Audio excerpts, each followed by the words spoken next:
Hi everyone, and welcome to another episode of Time Extend, and this is a very momentous one. Joining me today, as always, is... Brendan Rorison, and we've made it, Adam. Episode 50 of Time Extend. How have we done this? Why are people still listening? And God, is the racing genre going to be able to keep up? Yeah, I don't know if they can keep up with, us taking twice as long or maybe 3 times as long to get to episode 50 as every other podcast on the planet. But the important thing is that we made it here eventually. And this episode took a while to put together for reasons that will become immediately clear once we dive into it.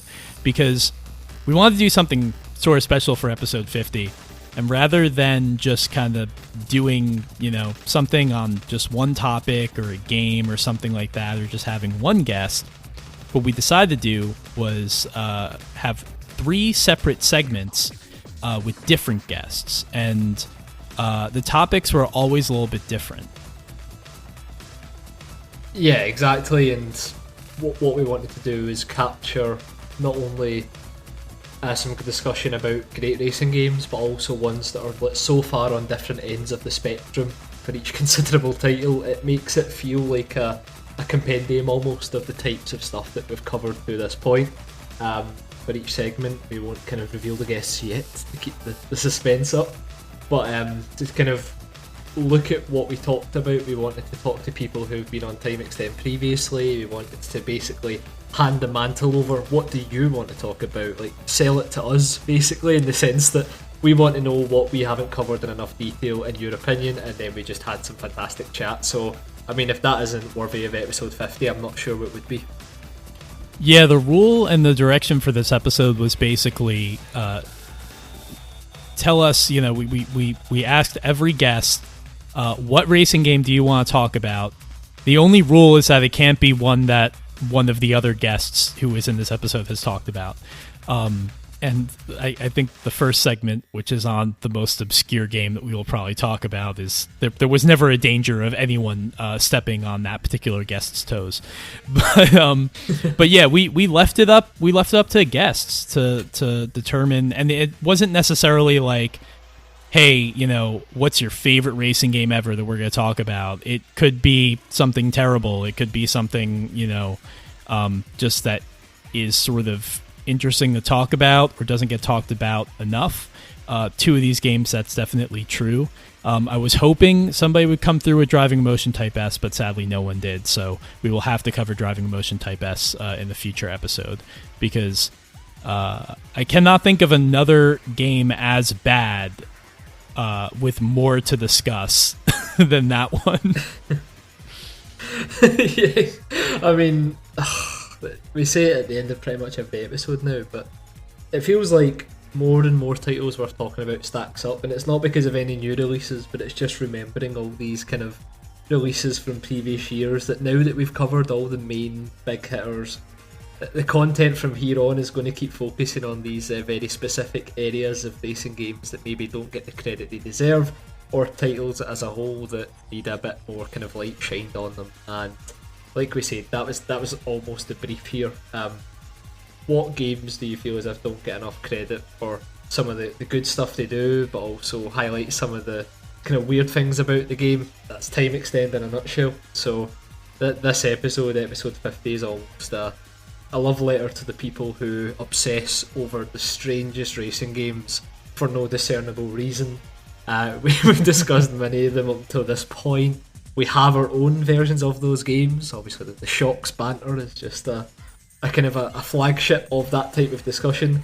But honestly, that is Time Extend, isn't it? It's talking about these games beyond the most popular ones that deserve to have a bit of airtime, and for this episode we wanted to kind of pass the torch to some of our kind of favourite guests throughout the series so far. Yep, couldn't have put it better myself. So that just about sums it up, and I think with that we'll head straight into the first guest. Yep, enjoy the show, guys.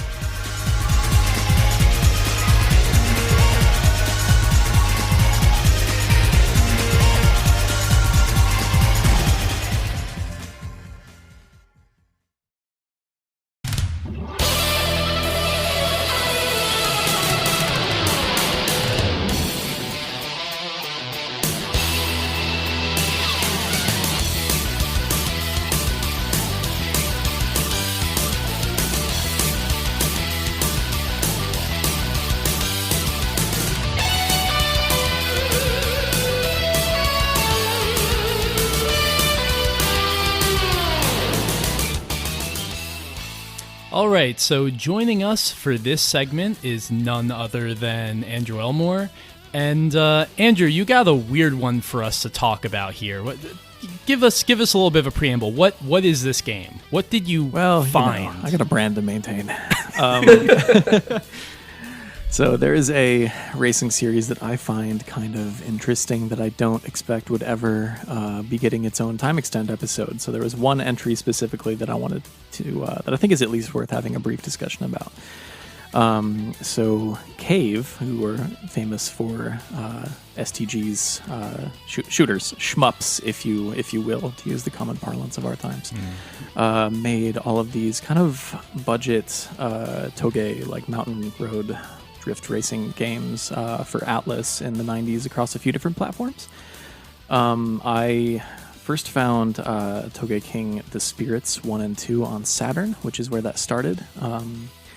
And those games are interesting to me. They are aesthetically beautiful and amazing, but they are also early Saturn racing games. And as we know, the Saturn being a 2D powerhouse, the hardware struggles a lot with trying to load in complicated 3D environments at high speeds. So it's a little weird to try to play those. It's almost like it wasn't made for that from the start. Yeah, it's almost like it had a completely different... Yeah.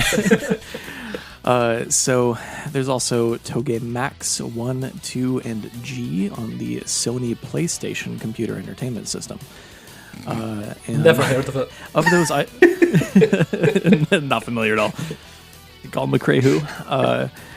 Yeah, so the only one of those that I have is Max 2, which, as far as I can tell, is a port of the second Saturn game, just expanded a little bit. I don't know if that's actually accurate, but it's been a while since I've played it, and last I did, I remember that being my kind of predominant impression. But I've heard G is very good. After that, there was Toge Max 3 on the PS2, which, weirdly enough, had a PAL release as Road Rage. I don't know what the level of familiarity out there is. It's not something I've ever heard anyone talk about, and there's not a ton of info on it out there. But that and the first one were the only ones that I'm aware of, at least, that got released outside of Japan. Because the first one was released on Saturn. Adam, you remember the name? I don't. It's Mountain... High Velocity Mountain Racing Challenge. There you go. That's it. Yeah. So have you played that? I feel like we talked about that before. So I have it. This is such a weird series because yes, it is. It's almost like, I mean, this is a bit of an extreme example if anyone knows. I know you know what I'm talking about, but it's almost like the Crazy Castle of racing games because it's had so many different titles. Like on PlayStation 2, there was one called Road Rage 3, and if you didn't know that there were two previous Toge games, you would not have known what this was because, I mean, was there even a Road Rage 2? Like, was the game ever released in Road Rage 2 form? Like, it's so weird. I mean, Brendan's the one that lives in that territory. Yeah, it's all past me. I can't even recall ever seeing it on shelves, the third one, so I'm assuming... That sounds about right. It means that the second one probably didn't exist in some capacity, but... So, I mean, that's the thing, like, I used to buy, like, every racing game I could at a certain point. I think we all did, growing up. Yeah. But... Nope, that does not ring a bell at all. Perfect. Yeah, so I found out about these games through, I think someone posted like either a screenshot or like the cover art or something of the first game on Saturn on like some like Tumblr aesthetic blog or something that I use for like inspo research and doing design work. And I was like, ooh, I need to check that out. So I found the first two on Saturn on eBay and imported them. Which led me down this deep dark hole. And at some point I was curious about this series because I didn't even know that Cave made 3D racing games at all. It's weird. And then when I found out that the last one they made, Toge R, which is the game that we're going to be talking about today, was an Xbox exclusive in Japan. Like, there are not a lot of those.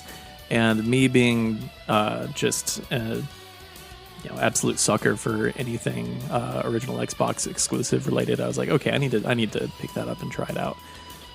So I found it on eBay for a pittance, and this was actually, I think, the first Japanese Xbox game that I imported, which sent me down a separate deep dark rabbit hole that we can talk about another day. But What I found was a strange and fascinating racing game that I would love to talk about for a few minutes with you lads. Yeah, so, Brent, I assume you haven't played this game. I haven't played it either.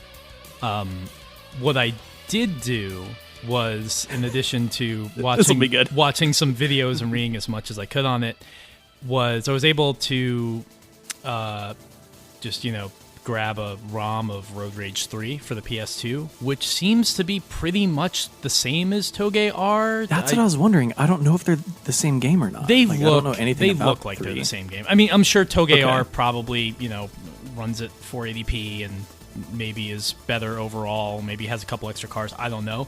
But they look like even the HUDs look the same.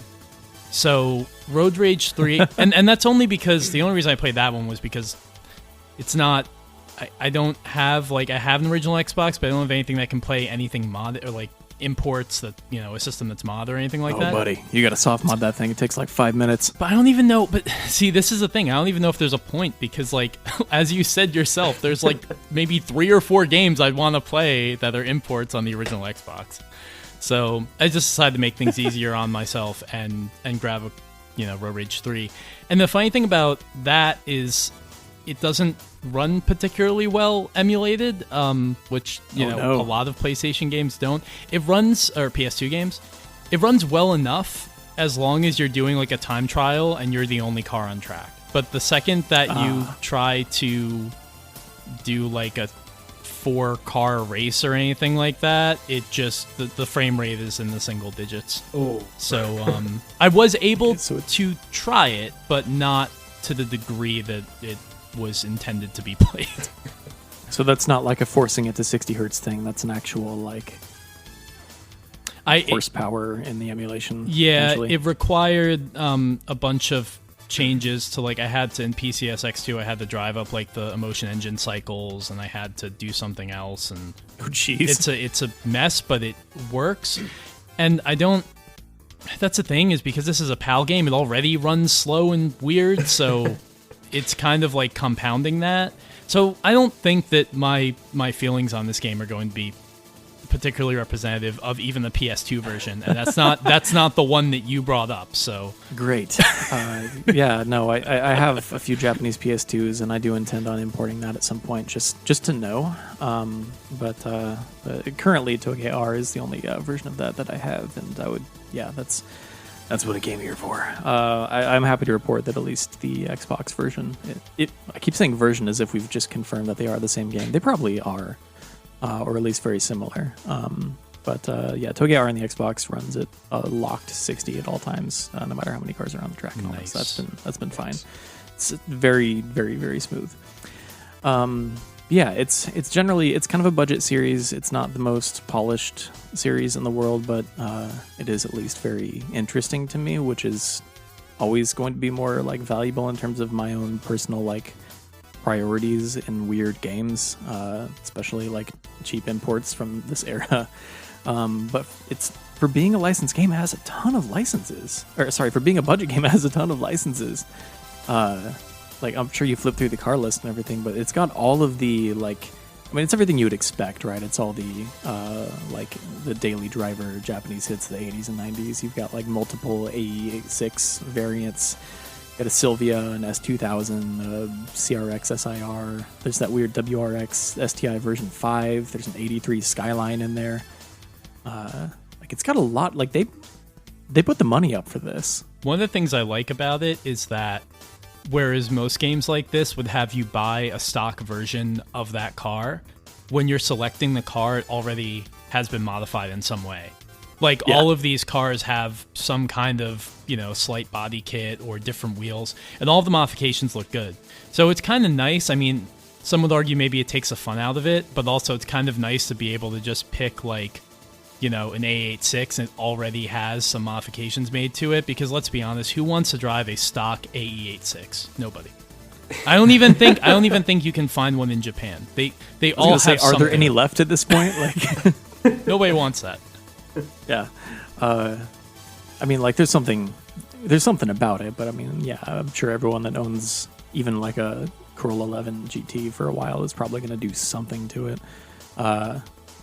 in my experience over here, it seems like it's mostly just people putting ridiculously loud mufflers on them. But At least anyway. give me some Watanabes. That's it. Yeah.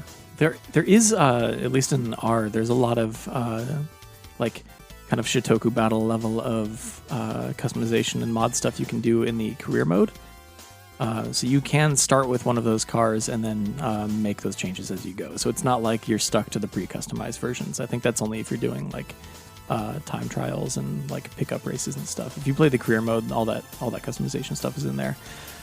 But I am generally not someone that plays through a lot of career modes in a lot of games like these. I tend to value the like kind of quick pick up and put down ability of older racing games. I think the last time I really like played all the way through a career mode was like maybe Most Wanted 05.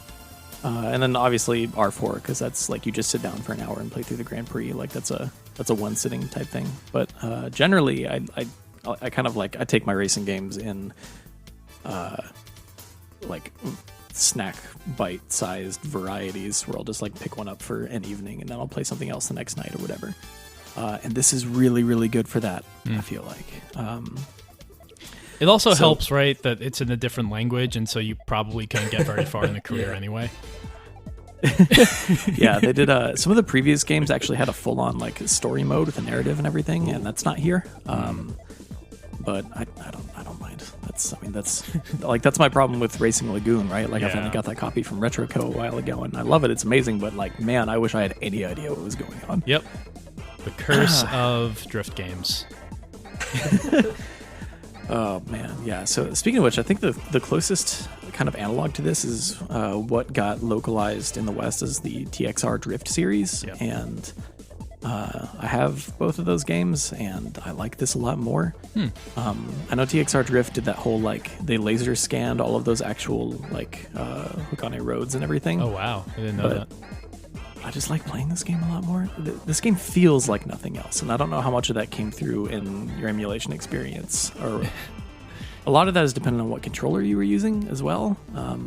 Yeah, I was using an Xbox gamepad, and again to reiterate, it was that one. It was a PS2 version, so whatever. Yeah, but it's weird because I feel like it starts out and it lulls you into this false sense of responsiveness, and then you try to drift and you're like the car is not turning enough. And then you discover the handbrake, and that kind of changes everything in this game. Yeah. The other side of that is that the thing that the emulation with an Xbox, like I'm assuming it was either a 360 or an Xbox One controller. One, yeah. So those don't have pressure-sensitive buttons, which this game makes very, very deft use of.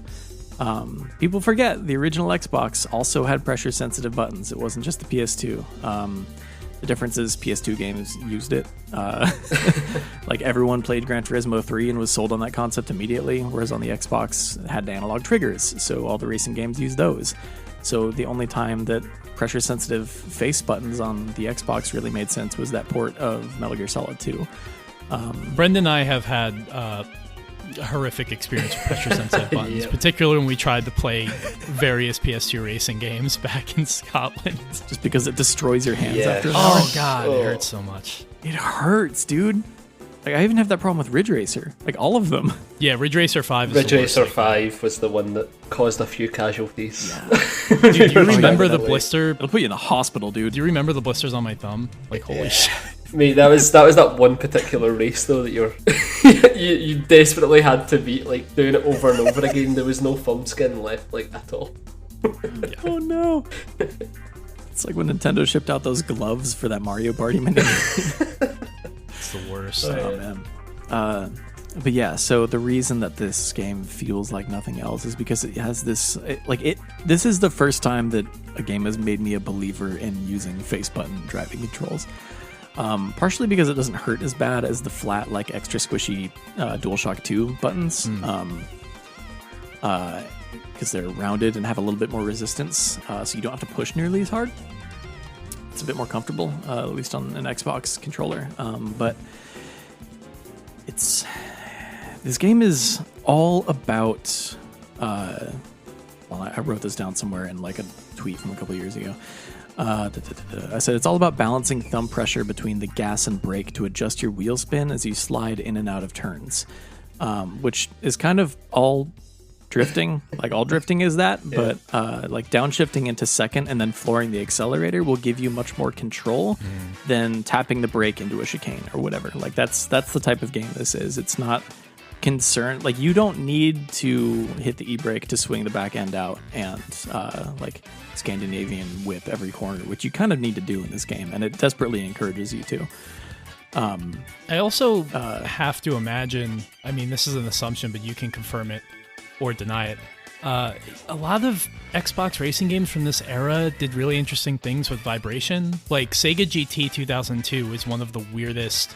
Just something about the way that game conveys. All the tire grip. All the grip, yeah. It's almost like there's always a level of vibration when you're playing Sega GT 2002, like coming through the controller. It's just a matter of how much you're feeling at any given point based on whether you're drifting, whether you're off-road. And it uses it really well, and it gives you like this added level of like definition to what's going on physically.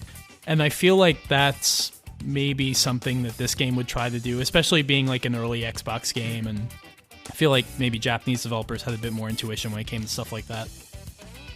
Definitely. However, this game does not have the budget that Sega GT 2002 does. Right. The only time that I really notice the vibration at all is these roads have the road paint, right, and the rumble strips and stuff like that. Yes, yeah. The rumble strips in there are modeled very carefully, and that's what made me realize. And I don't know if this is actually what's going on, but what it feels like is that it feels like the actual physics engine is what's controlling the driving model. Because when you hit those rumble strips with just two wheels and you feel them go up a little bit and you lose control just on that side, and it pulls to the other side a little bit where the actual tire grip is, because the other tires are in the air for just a second, I was like, oh, this isn't a driving game. This is a physics simulator where I happen to be controlling a car, which suddenly made all of the drifting mechanics make a lot more sense. It's really like, okay, did you guys ever watch Initial D? Yeah. Okay, you know the very first story arc, there's that whole like plot about when he's taking the 8.6 down the mountain, he dips the wheel into the like roadside curb to like fling the. So you can do that in this game? Really? Does it look as extreme as the early CGI looked in Initial D? Just like no, it's much more terrifying. Because it's happening at speed and you're trying to control the vehicle. So like, I'm not saying it's gonna work great, but I did it on accident once, and I was like, oh, that's what kind of game this is. It's like, it's not that the physics are like super like realistic or anything. Like the wall bounce is really forgiving. You can hit a wall and just kind of keep going and not have lost much speed at all. It's fine. It's almost like all the Modelista in that way. Kind of, yeah. Like I feel like this game cares much more about you having fun with it than about trying to simulate anything, which is why it like oversteers pretty hard too. But yeah, you can totally hook a wheel in that rain gutter and like bounce, like just slide around a corner like a grappling hook or something, and then bounce back up and keep going. It's great. Have either of you guys played any of the Initial D games, whether on PS3 or PS2 or? Played a couple of the arcade games. Okay. There's always something. I mean, those games have massive fan bases, and there's always something missing from them to me. Like, especially the one that got ported to PS3. I have, and the way that you corner in that game, I mean, I'm sure, there's an added level of technique that I'm not aware of, but you can pretty much just, flick the analog stick in either direction and your car is sideways. And oh my, I don't get much satisfaction from that. Whereas, there's still, I think, a lot for me to uncover when it comes to these Toge games.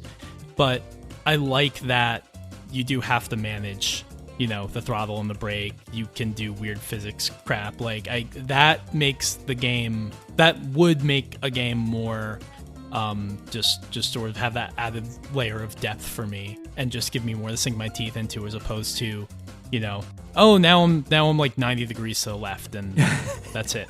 Like, and I'm sure it's one of those things where the game is, those Initial D titles are rather they're made to be rather easy to enjoy off the bat, but then you know, kind of have to dig into the physics a little bit more. I mean, they're made to live out the fantasy of the show, right? Like, it's... Right. You want to be sideways at all times. It's Sure, but then those games also obviously have, like, massive competitive... I mean, I don't know about massive anymore, but at one time had a big competitive scene. And so I'm sure there's more to it than that. But I think there's actually something about, like, TOGER's initial level of difficulty that sort of appeals to me. Like, oh, I really have to kind of tease the control out of this car. It's not something I can just jump into, and that makes it a little bit more exciting. Yeah, and it ends up having, like, there's a very wide range for player expression in there, which is something that I really like, because you feel so responsible for the momentum because it gives you so much control over it. Like, it strikes this exact, like, balance. They walk this very thin tightrope between sensitivity and precision on the analog sticks, and it's, like, exactly what I've always wanted out of an arcade-style racing game controls. Like, it's... I get very frustrated when, like, flinging the analog stick all the way to one side barely turns a little bit. Like, that's not how cars work. Because theoretically, if you turn the wheel all the way to one side while you're going 100 some odd miles an hour, you're going to die. And it doesn't need to be that hard. But this definitely does swing a little bit more in that direction. Like, you're not going to roll it or anything, but if you push the analog stick all the way to one side, the game interprets that as like, oh, player really wants to turn this direction, don't they? So it swings pretty hard. Like, it, like, compared to most other like arcadey racing games, it probably feels like a lot of oversteer, but I really like it because it gives you so much, like, fine motor control, and it's just, like, it's really weird. It feels like nothing else. You're constantly feeling the wheel spin in your hands, and, like, you're constantly riding the line between grip and slip like a bike, but once you kind of get into that headspace after a couple of practice laps, it feels really good. And, like, this game is not heavy on content, or budget or polish or variety or anything like that. But what it offers in terms of its actual playability and moment to moment is so unique and fascinating to me that it's genuinely become one of my very favorite racing games, because it's just so delightful to pick up and put down whenever. It's just fired up, and I'm just having a lot of, like, measurable fun within seconds, and it's great. The AI in the challenge races is, like, I call them tough but fair. It's like, if you know what you're doing, it's pretty easy, but they do kind of just ignore you and drive the track. Like, it's not really AI, it's more just like a car driving a pre-recorded, like, lap, and if you, like, bump into them and push them out of the way or whatever, they'll just kind of push their way back to the line that they're supposed to be on. But an immovable force, right? And, like, those are the kind of things that, like, betray the budget a little bit, but it's enough. And I find myself having more fun with, like, time trials, and just trying different cars on the same track over and over, because they all feel pretty different. Like a Silvia feels way different from a Supra in this game, etc. Like, there's, in terms of how willing it is to kick the back end out, or, like, how much acceleration it has, or where that acceleration is coming from. Like, rear and front wheel drive feels very differently in a game that's all about drifting around tight corners in a mountain pass. So, yeah, I don't know. The soundtrack is really good. Like, yeah, the soundtrack is good. It's not, like, this transcendentally good, but it's got that, like, Eurobeat infused acid jazz that I'm obviously always looking for in my life. This game gave me a lot of, just visually as well as with the audio, the vibes were kind of a mix of Tokyo Extreme Racer, the earlier games, and Driving Emotion Type S, which Driving Emotion Type S is a bad game. However, it has a banging soundtrack. Oh, it's got an amazing soundtrack. It's got a fantastic soundtrack. And also, like, just the menus were very Driving Motion Type S style. Like, you have the RGB grids and this preference for, like, italicized all caps Arial all the time, which is a very Driving Emotion Type S type thing. Yeah. I looked up on Google to see when the last mention of TOGER was, and was a fan translation patch actually released last December, which I was going to bring that up. They came out like a year ago. I'm amazed that it's that recent, to be honest. There was a mention of the game, but I'm just checking like the kind of website where you can find the translation patch, and it's been downloaded 294 times in a year. So it's like a very specific subset of fans must have been very excited. Which might be more copies than the game actually sold, from what I can tell. Like, it's so... There's almost zero information about this at all. I found one preview from 2001 or 2002, but I found no reviews. Like, this doesn't even have a GameFAQs page. Like, there's nothing out there about this game.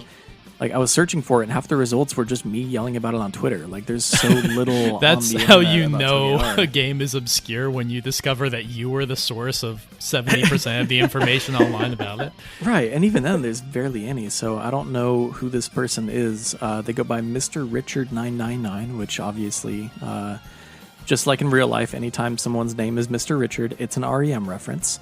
But if you're out there, Mr. Richard 999, thank you for your service. You've made the world a better place. I think with this series, Cave and Atlas just kind of shot themselves in the foot trying to figure out how to market a drift game around the world, because between all the name changes, I'm going to send you guys something. So, Andrew, I don't think you mentioned this in your introduction, but this game one of these games was known as Peak Performance on the PlayStation 1. I didn't even know that. And if you got it was released in the US, actually. And if you got the American version of it, this was the cover. Oh my. And I'm going to let you guys react, and then I'm going to explain what we're looking at. What? Oh my. That. So, I have questions. So what they did was they took Toge Max. This one was Toge Max Saisoku Driftmaster. The cover of this release of the game has a Chevy, what looks to be a Chevy S10 that was driven by Robbie Unzer, Roger Mears Racing. This looks like either a NASCAR, like a truck series car, or like a dragster. And then it's got like, I think I see like a motorcycle in the top right there. I see a Celica Pikes Peak car, the yellow one. There's a Pikes... Whoa, wait, I didn't notice this. This game is sponsored by the Pikes Peak Hill Climb. But as far as I can tell, this is just the packaging for a port of one of the Toge games. So this is the first game. Literally... Okay, so the marketing was just like... The U.S. marketing department, or Atlas in America, was just like, fuck it, we're going to make this look like basically like a Dale Earnhardt shirt from 1994. And just like... 100% 90s NASCAR vibes. Has nothing to do with the game. Absolutely nothing to do with it. Dude, this is going for like $40 on eBay. What is going on? And this is, I thought the port of Toka 2 for the PS1 in the US, known as Jarrett and Labonte Stock Car Racing, was the worst example. Yes. I thought that was the worst example of false advertising for the US market, but I think this is.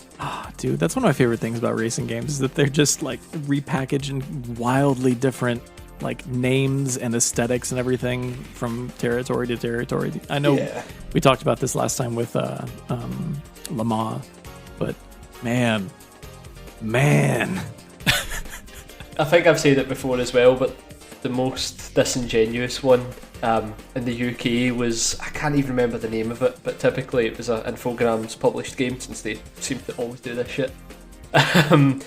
They rebranded a racing game Max Power Racing. Max Power was like what can only be eloquently put as a titty magazine for car enthusiasts. And for whatever reason, they decided to rebrand the game to Max Power Racing from C3 Racing, that's what it was called elsewhere, to Max Power Racing in the UK, and it's one of the strangest... that was one of the weirdest ones, and I wonder if it helped them sell more copies. Because so this is a Eutechnyx game, Car Constructor Championship. It looks like it was C3 in the rest of Europe, but for whatever reason in the UK, they're like, no, hold on, I've got an idea. And then there was one TNN Motorsports Hardcore in North America. What is... Wow. This is so... Wow. typically it's that in North America these games get dumbed down or watered down for our market. But the one example of the opposite happening was, Brendan, I remember when we had an episode where you kept talking about Total Drive-In. I was like, I have no idea what game you're talking about.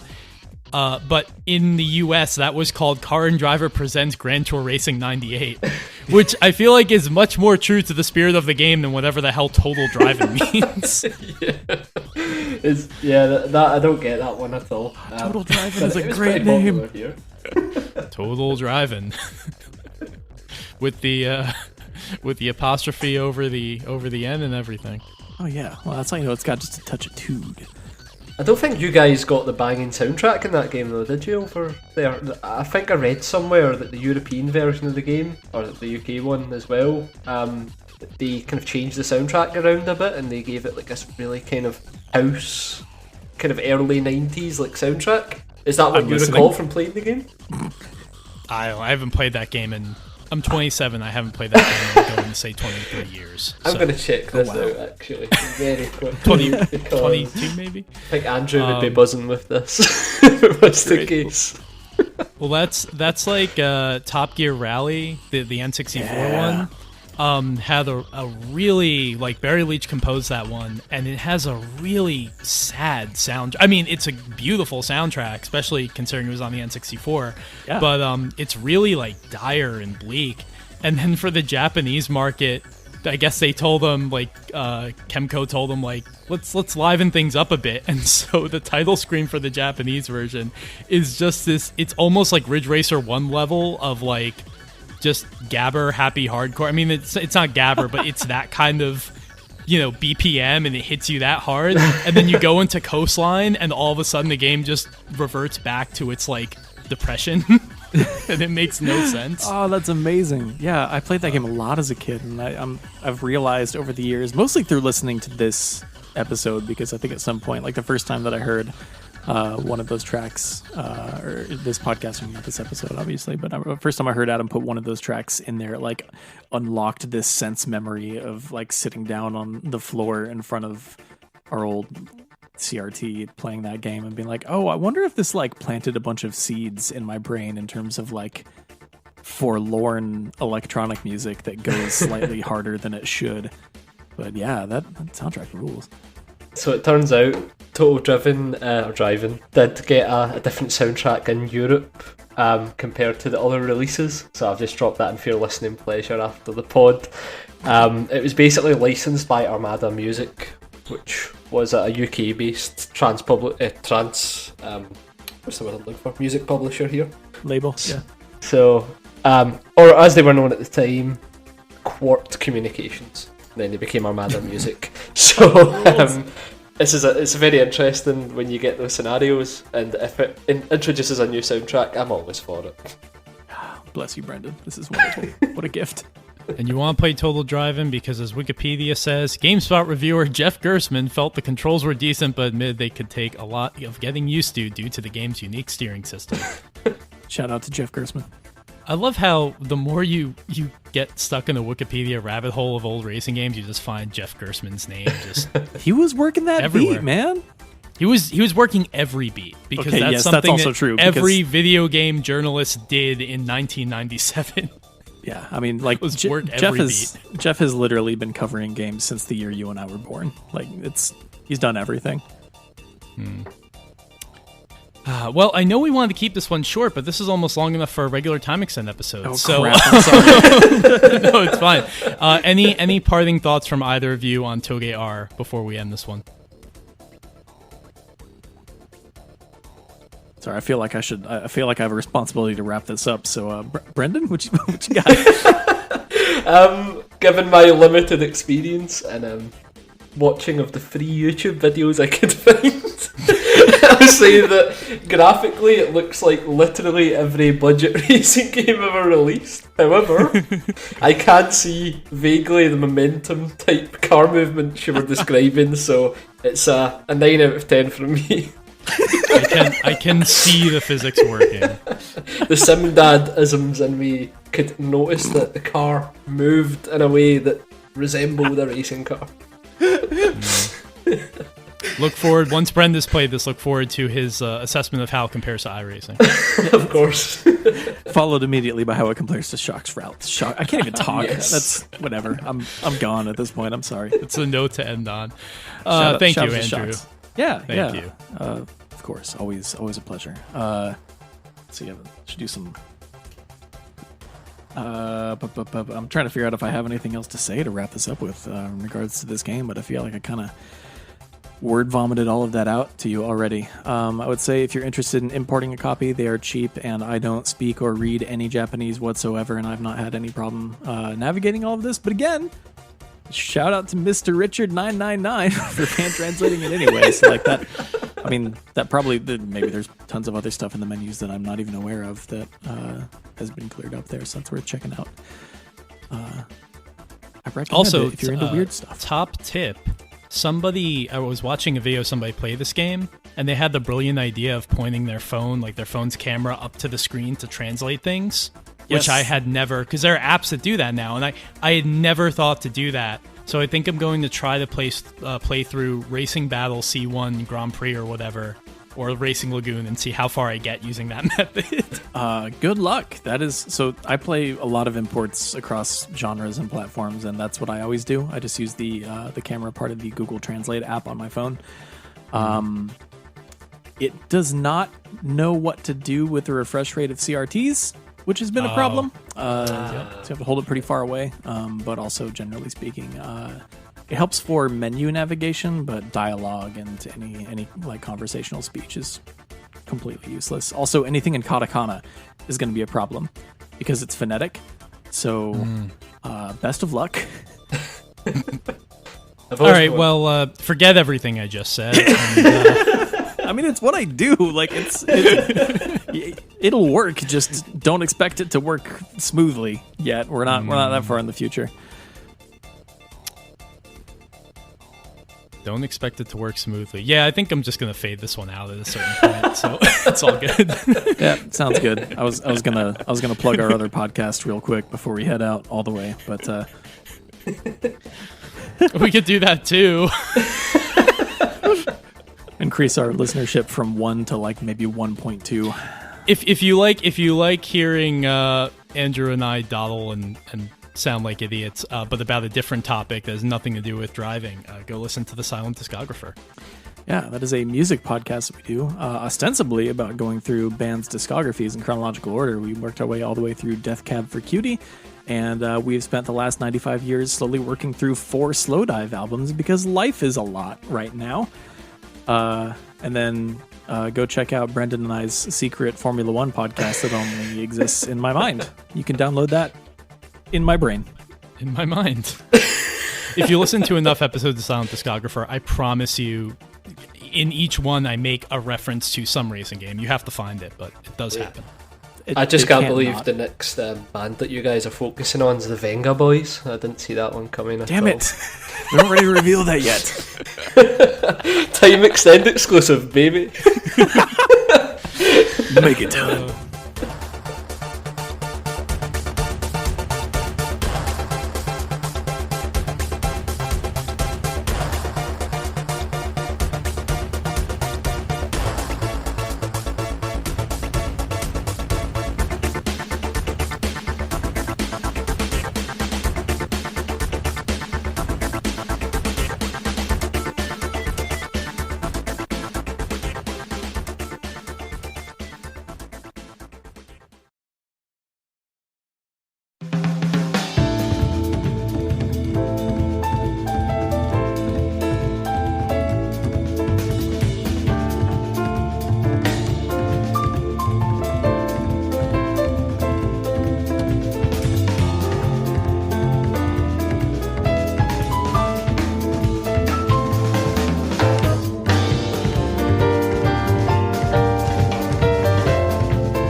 Hey, and welcome back. For this segment, we are joined by none other than Paul Lavelle. And Paul, it's great to have you here. Tell us what game we're going to be chatting about. Hey guys, thanks for having me again. Today I'd like to talk about Gran Turismo Sport. GT Sport. It's I don't. What can you say about GT Sport? This is going to be a real short segment because I have absolutely no idea what to say. It's a game that speaks for itself. Brendan, I'm putting you on the Yeah, I mean, I'm more than happy to take the lead. I think GT Sport is actually an interesting Gran Turismo to talk about, purely, even from its reveal. I just remember the sheer confusion about what it was. People just assumed in some capacity it would be like a prologue to GT7. That still might come to fruition. Or they kind of seen it as a get out for Polyphony in terms of trying not to make a fully fledged GT title. I think though, with the benefit of playing it across many years now, seeing how it's grown, seeing how much Polyphony has committed to the esports bit, so to speak, I think it's one of these Gran Turismo games that will be looked at, say, in 5-10 years more fondly than some might feel about it now. Because let's be honest, compared to the other games in the series, it really does offer something that was just not easily accessible in many racing games prior to GT Sport kind of flagshipping it. Good, clean racing with a system that's built from the ground up to facilitate that. Yeah, that's all, Wow, I really cannot put a thought together right now, can I? Paul, what? I guess why did you want to chat about GT Sport, and what is it that interests you about that game in particular? Because we've talked about it a lot on the podcast before. Yeah, I think it's safe to say it's one of our favorites. But it is shockingly hard for me in this moment, for whatever reason, to just take a step back and be like GT Sport. So. Yeah, what is it about GT Sport that gets to you? I mean, really, it was what Brendan said, but it's how accessible it is to get into an online race, and the entire game being based around it.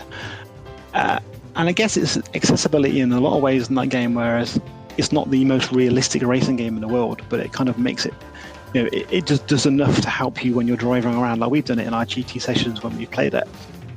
It's such a good, easy game to play, but it doesn't ever feel like nurtured, like it's taken sort of anything away from you. It's just a nice game to play, to drive. It feels great, it feels realistic, and it gives you the emotion of driving these high performance cars. And it's just a nice game to play. And I think and like I said, it's really interesting that they changed it so much for this game. And selfishly, I had for me, it was a perfect game to not have a big career mode, because I had a child during the PS4 generation, so I have less time to play games now. So a big 100-hour single-player career mode wasn't something I was particularly interested in doing again. To have a game where you can just jump in for half an hour or an hour and do a load of multiplayer races, really good racing with a very, very solid network connection. It's perfect. It was great. It is strange to think about how, when that game was announced, it was a really questionable thing for the series and for Polyphony, because we all wanted Gran Turismo 7, obviously, because who wouldn't want the biggest possible, the next big step in that series, especially if you're a longtime fan. And instead we got GT Sport, which I think in the beginning was like, nobody really knew what the hell it was. Some people were like, oh, this is just prologue. Other people kind of took to the whole esports slant of it sooner, and kind of were better at figuring out sort of the trajectory and like what that game was going for. But I think it confused a lot of people. And I just remember when I played it for the first time, which was during that really lengthy beta session that they had a couple of months before the game released. I remember it came out in, I think, October of 2017. And then back in I don't know, April or May, it was late spring, early summer, they had that beta. And it was fantastic. Right off the bat, the ease at which you could there had to be online in that beta, right? I think it was. It was online racing and online leaderboards competing. I think, yeah. Because I remember I was living in an apartment with a couple of my friends, and we would just jump into races. And you only had I think the tracks were Brands Hatch, and that might have been it. There might have been one more track, and you only had I think a group 3 car or something, but just the ease at which you could just like jump into races there really kind of immediately made it clear to me, like, okay, this is what this game is supposed to be. And I think we owe a lot to GT Sport for reinvigorating the series. I really do believe. I mean, I've never tried to dampen the fact that, you know, my feelings about GT5 and 6, which is that like that was a real dark period for Gran Turismo, and I don't like those games. Yeah. I think Polyphony needed to take a step back and take stock of everything and really figure out what they wanted it to be. And I think GT Sport kind of allotted the series that sort of opportunity and refreshed it and like reinvigorated it with new energy. And now I'm really excited to see with the GT7, with all of the online multiplayer base being what GT Sport was, but then also throwing in those old school Gran Turismo career elements, what that's going to be. And I think that Gran Turismo is in a really, really good and solid place right now that it hasn't been since probably like 2005. Mm-hmm. Yeah, I think one of the things you said about the online there is the fact that, you know, you go to the multiplayer and there's like 3 sessions that are starting at like 2 o'clock, 2:20 and 3 o'clock or whatever, and you go, oh, it's 5 to 2. I can jump into a game, do a couple of laps to practice. I get ranked based on my time there, and the game pulls me into the multiplayer session, and you're in this session seamlessly, and you come out again, and then there's another race ready to go straight away. So you can spend an hour in an evening, and you're basically just racing or driving the whole time. There's no waiting around in lobbies. You're not searching for games or waiting for something to get enough people together. The game pulls the community together into these 3 sessions. So there's always someone playing there, and I guess Gran Turismo has a benefit of lots of people playing it because it's such a big game still. But still, they took that and it worked to their strengths, right? And they made this session. It's just brilliant. It's like the old Destiny or whatever. We can just jump into these games straight away, really, really easily with no waiting around. It's brilliant. It's brilliant for that. I've always felt as if like GT Sport, Mario Kart, and Rocket League have kind of ruined most racing game multiplayer games for me, because with all 3 of them, you can just jump on basically immediately be in a game, unless if you're very unlucky in GT Sport you join in that half-an-hour window where there's no race starting.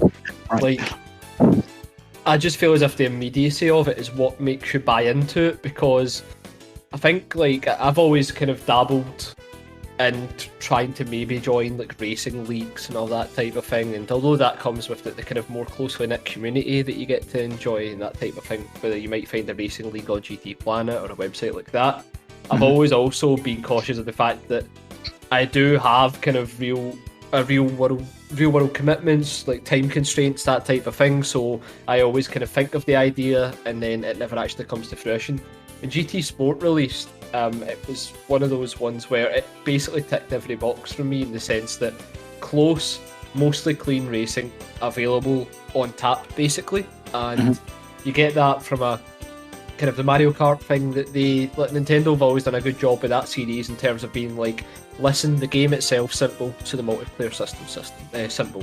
You choose a character, we'll drop you in a match. There's no settings to work through or matchmaking lobbies to kind of look through. You just get dropped into a match and you race, and that's perfect for Mario Kart. I think it's the same with Gran Turismo. I think like if you can have the kind of sportsmanship system and racing level system in place that facilitates that quick matchmaking, it's perfect. And it was what really started to get me to actually race a bit more seriously online, as opposed to just sessions with friends, which of course the game also offers. So it's ticking both those boxes. I don't think, even at the time, I don't think GT Sport got the credit it deserved, because it was just being kind of fobbed off as a kind of an iRacing clone or whatever, as if like you can't have a good matchmaking system because it's already in another game or sim. And I think like looking back, if this is built upon in GT7, which we seemingly know it is, because the sport mode appears to be in there, it's going to be one of those moments. It was that this is one of those things where Polyphony managed to nail it, and it'll only get better as time goes on as well. So I think like GT Sport's biggest accomplishment was putting that kind of racing experience that's half decent available for pretty much everybody. One of the things you touched on there being the rating system, and it's you actually really care about it when you see your rating go up or down. You're driving along mid race, you can see it go up or down, and at the end of the session, you can see whether you've stayed the same or effectively gone up or down or whatever, and you care about it and everyone can see what you've done, and it just makes it feel much more important because it's fully integrated into the whole experience. It's cool. I feel like every series wants to get to the level of a GT Sport or something like that in terms of the online experience and how easy it is, and just how all-encompassing it is. Like, you see those 3 races, you know that those are your choices for the day, and if you want to raise your standing, raise your driver level, that's going to be it. That's the arena in which you compete. I feel like a lot of games want to get to that level of that degree of just, sort of focus on competition, focus on esports, but they don't necessarily know how to do it. I mean, I can't help but think of like Project Cars 3 as an example of like when I want to race online in that game, and it's just kind of like people just start their own lobbies, but that game unfortunately doesn't really have the user base to support that, so nothing ends up really happening. I feel like the proper way to do it is kind of the way that GT Sport has gone for it, which also kind of pulls a page, as you were saying, Bren, from iRacing, where it's like, here's when this race is going to be held, here's how much time you have until it's going to begin, and in most games it would kind of bother you to be like, I have to wait around for like 15 or 20 minutes before this race starts and not do anything. But in GT Sport, you have that opportunity to qualify. So that really means that like anytime you see the race, and there's only probably 20 minutes between every race anyway. Anytime that you see a race is about to happen, you can at least do, 2 laps or 10 laps or something like that to try and set a time. And you're always doing something. But when you get into the race, that you're going to have a full grid. And I just really wish that, developers would consider more, instead of just being like, we want to have that sort of community and online competition, instead of just thinking like that's a destination we want to be at. I would like to see developers come up with more ideas about how to get there, because that's often the part that's missing from a lot of these games is the how to get there part. It's just like, we'll have, private lobbies and public lobbies and people can do whatever they want. It's like, yeah, but if you're not kind of focusing people down one path, then that results in a lot of dispersed lobbies, be it private or public, where people are not racing with each other, and you have 3 people in the race, and that's not necessarily helpful either. So it's tough. It's not easy. I've seen with Dirt 5, it seems like, for example, with that game, they're finally kind of coming around to work on that. They released a whole plan in terms of like post-release updates. A lot of that has to do with the multiplayer, but that's another case where I'm just like, I want to enjoy this game online. And the way that it's been designed makes it really hard for me to do that. But that has never, ever been the problem with GT Sport. And it just, if that piece had been missing, the game would have been a failure. Because it places so much on the online element. Yeah. I think, if you recall when the game first came out, there were some serious teething issues with the server contact, because save files were stored in the cloud. Or still are stored in the cloud. So I remember there were like instances of people's like save files not updating if they'd been playing for a few hours, then reverting them back to what it had been prior to playing the game. And naturally, just because of the rapid shift in direction, the kind of whiplash that some of the longer term fans had from that, it was just this immediate kind of disregard for GT Sport that it was a failure. And thing is, once that narrative starts, it's very hard to stop. I think game we always reference, Drive Club, is a good example of that, where if the kind of launch for an online focused game is botched, it can be very hard to right the ship. But the good thing is Gran Turismo just has so much goodwill towards it, and it's a long-standing franchise that Polyphony, I think they were learning just as much as any of us were to adapt to this new style of Gran Turismo game. So it wasn't a smooth start, but I think there was enough there to see that this could grow into something potentially great. And then, in typical Polyphony fashion, and it's something we do take for granted sometimes, the level of support that they've added in that game through cars, tracks, like it would be a crime not to mention that side of it as well. Absolutely, yeah. That's kind of one of the things I was going to talk about next was the content delivery, and the only paid content they did in that 3 years was the Lewis Hamilton stuff, which was very cool. But it was every month you were getting free cars, and sometimes you get a track or a game mode. They did the single player stuff as well, but it was always the cars, and Kaz put them on Twitter as silhouettes, and it always made fun. It was quite mystical and special. People working out what they were, and then the cars were out, and they were all great, and it's incredible support. Thinking about things like other games that have done that, like Burnout Paradise was a good example of how much support that game had after it came out. It was amazing. But yeah, GT was cool, and even like up until recently, right? The new Yaris, the GR, the four-wheel drive car got released and stuff. It's cool. It's good, man. It is a very Polyphony thing, isn't it? Where I think they come out with a statement of some sort saying like, "Okay, we're dialing back kind of ending support for GT Sport," and it's still like, "Here's a few cars. We'll throw in another one. Go on then." It's just like they constantly keep going back and adding even more. Because Adam, I always like seeing your reactions because it's like, you always just seem so hyped whenever they add anything to this game. I really do. I really do love GT Sport. So like, and it is. People always talk about games as a service, right? It is, to me, aside from iRacing, like the most successful racing game service that there is or has ever been. It's endlessly, and for a game to succeed as a service, it has to, as we've talked about, it has to work very smoothly in terms of the matchmaking, the multiplayer, the online, all of that. It has to have a very solid base in gameplay, which, like, okay, maybe, you think GT Gran Turismo is too arcadey to be a sim, or, whatever. But, like, for me, it's kind of the sweet spot for me. It's pretty forgiving, but I have a lot of fun playing that game. It looks incredible. It runs perfectly on PS4 Pro. Like, that game is just... every single goal that they could have set for it, they met. And after that, they support it with so much content that, I feel like if you look at overall playtime of all the games I've played in my life, GT Sport is in the top, it's number 1 or number 2 or 3. Because, like, for 3 years, that game was a constant staple with me and 2 of my friends. We would play it every single, at least once or twice a week.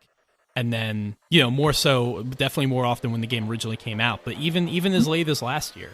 And, if they release a new car, this week, I would go right back into it, just like I did when they came out with the Yaris, because I was so excited to drive that car.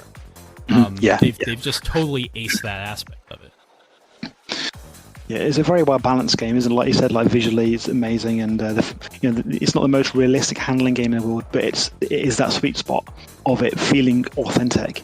And they make things like the wind noises probably louder than it should be in real life, because it gives you that emotion of feeling fast and driving these cars around the track. And when we did it in our sessions when we played it, the GT2 cars around the Nürburgring, like those cars are ridiculously powerful, but we drive them around and they feel authentic. But it's easy to play. It's an easy to play game and very accessible with a controller or with a wheel. It's amazing as well. It's the balance in that game is incredible. And like you say, visually still looks stunning. So it looks stunning 3 years on. It's cool. Yeah, I'll play Project Cars 3 on PC, or I'll dip into various games on PC, whether it's F1 or Dirt 5 is probably, I feel like, maybe the most impressive looking game visually on PC right now. And Gran Turismo Sport on the PS4 Pro, I think, is still maybe the prettiest racing game there is, because, like, it doesn't do like ray tracing or anything crazy like that. It's pretty limited in terms of the hardware, but just like Polyphony has such it's weird to talk about art direction with the sim, but like Polyphony is just so perfect at making real life look as beautiful as it can. And that game runs so it is impossible for me to overstate how smoothly that game runs. Locked 60 frames. There is never a dropped frame or any moment where the game slows down. Can you remember how chuggy and like generally awful GT5 was, like how the shadows would freak out, and how like, you know, the if there was ever like tire smoke or anything on the screen, like it was just like muddy and awful. Like GT Sport is a technical tour de force, and I mean that's something that has me really excited about GT7. By 7, yeah, it's like I guess they have the benefit they don't do dynamic weather yet. They have the wet track on some of the tracks, and then the ones they've picked and done, and then they have the times of day you choose, so they can tune that art to be exactly how they want it to be for that. They don't have a realistic system, which they don't have weather in the game and stuff, but that's not what they wanted to do. That their focus wasn't that. It was it works for them. And I think it goes to show, 10-15 years ago, I feel like we were all of the mindset like, we want every sim to have dynamic weather, dynamic time. These are things that we need. And every time those things are introduced in the game, they're never the most important thing to me. The only time that I ever feel like they really elevated the status of a game in my head was Drive Club, and Drive Club was not a sim. It was just the fact that they did it so well, and the weather was so well done in that game. Yeah, the rain looked pretty, didn't it? Yeah. And ultimately, it's like if you can provide a smoother, more consistent experience by not having those things, maybe don't have them. I don't think there's anything wrong with that. I was playing Project Cars 3 the other day, and I think they have a pretty good thing going in that game in terms of just those dynamic aspects and the fact they have the multiple seasons. But you do see it reflected in the way that the game renders certain things. Like, for example, when you're on like the Nordschleife, I mean, they have to render the Nordschleife with 4 different seasons, right? So like, you kind of look, especially the one, I don't remember what it's called, but the one part of the track where you can go over that bridge and you see the town, and then you see like the hill of trees like right above you to your right.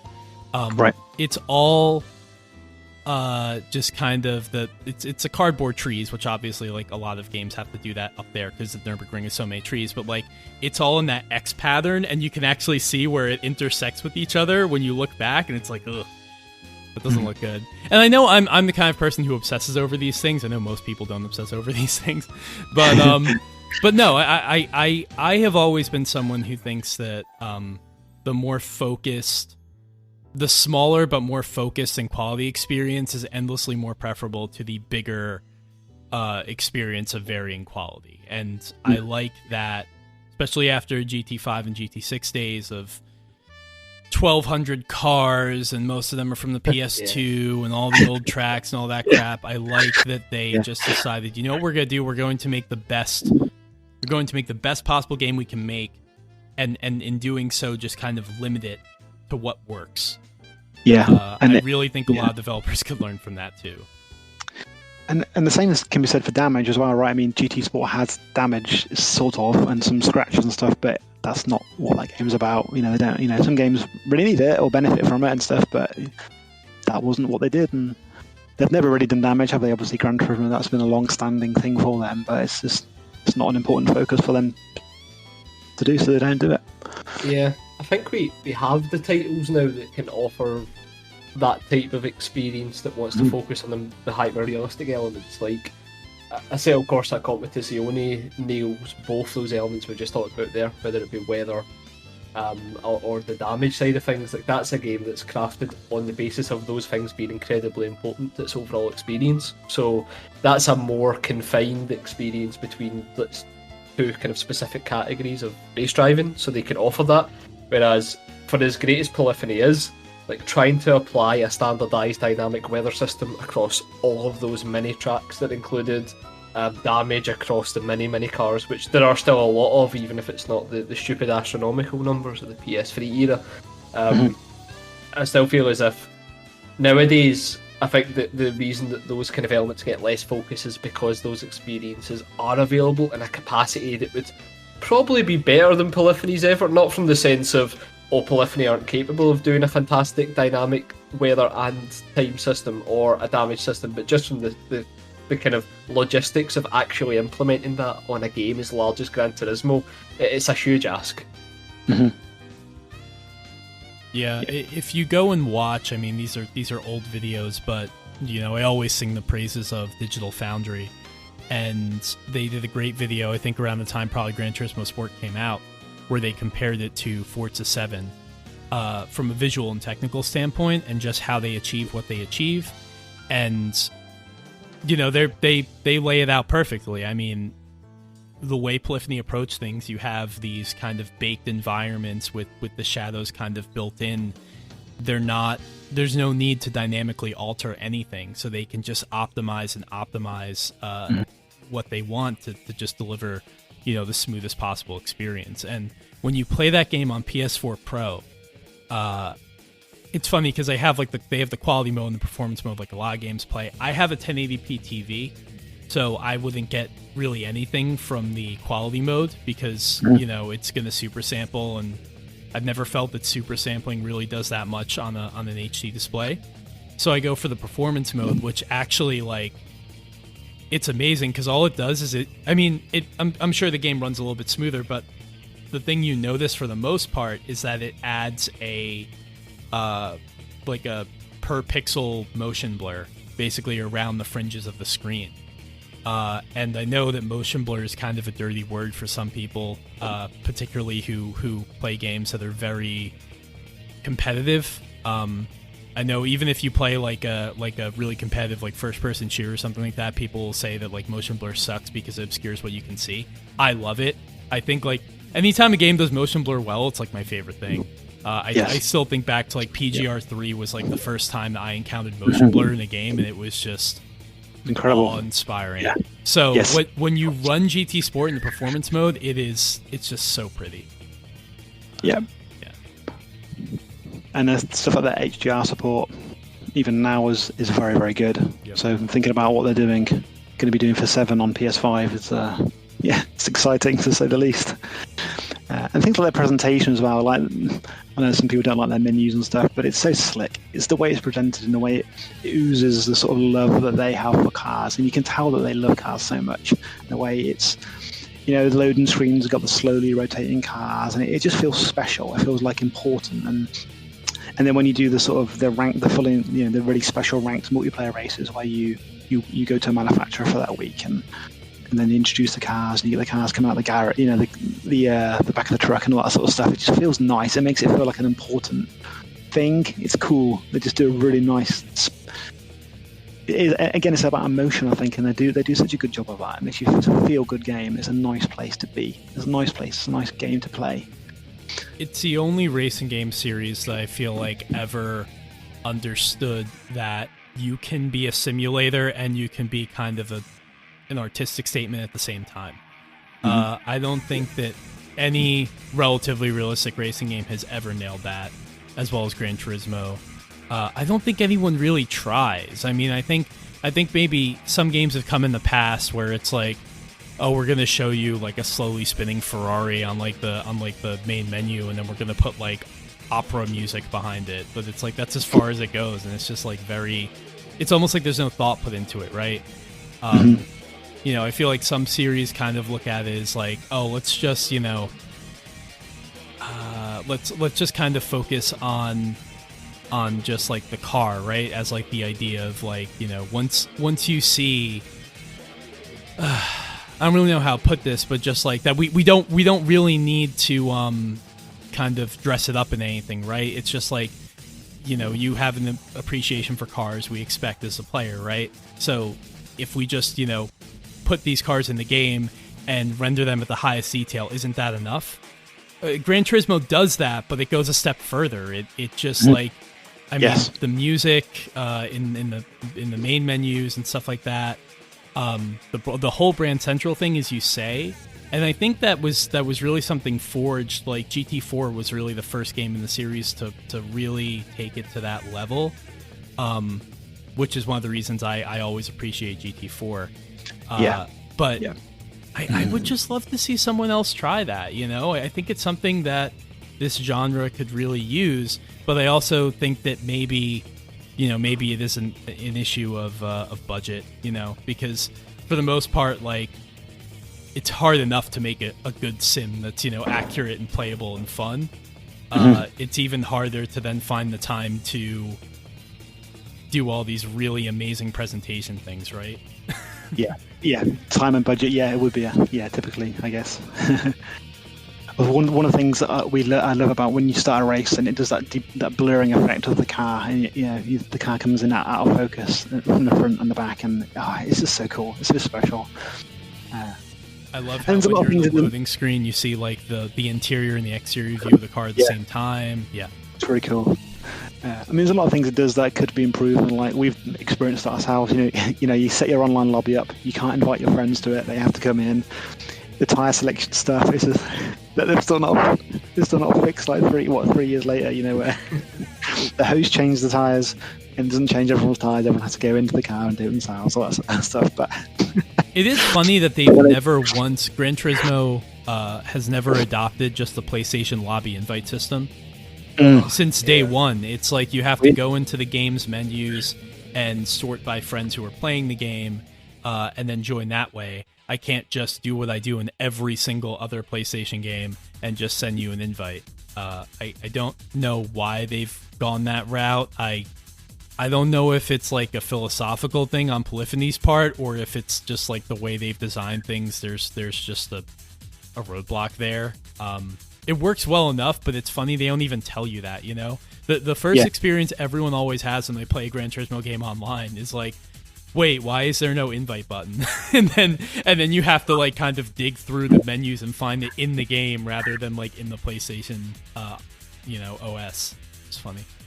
That's right. And maybe with PS5 they'll have the player card system, on the front end of the PS5, where it will say, a player is your friend is playing the session, join him straight away. Maybe they'll have some art, but hey, who knows? Yeah.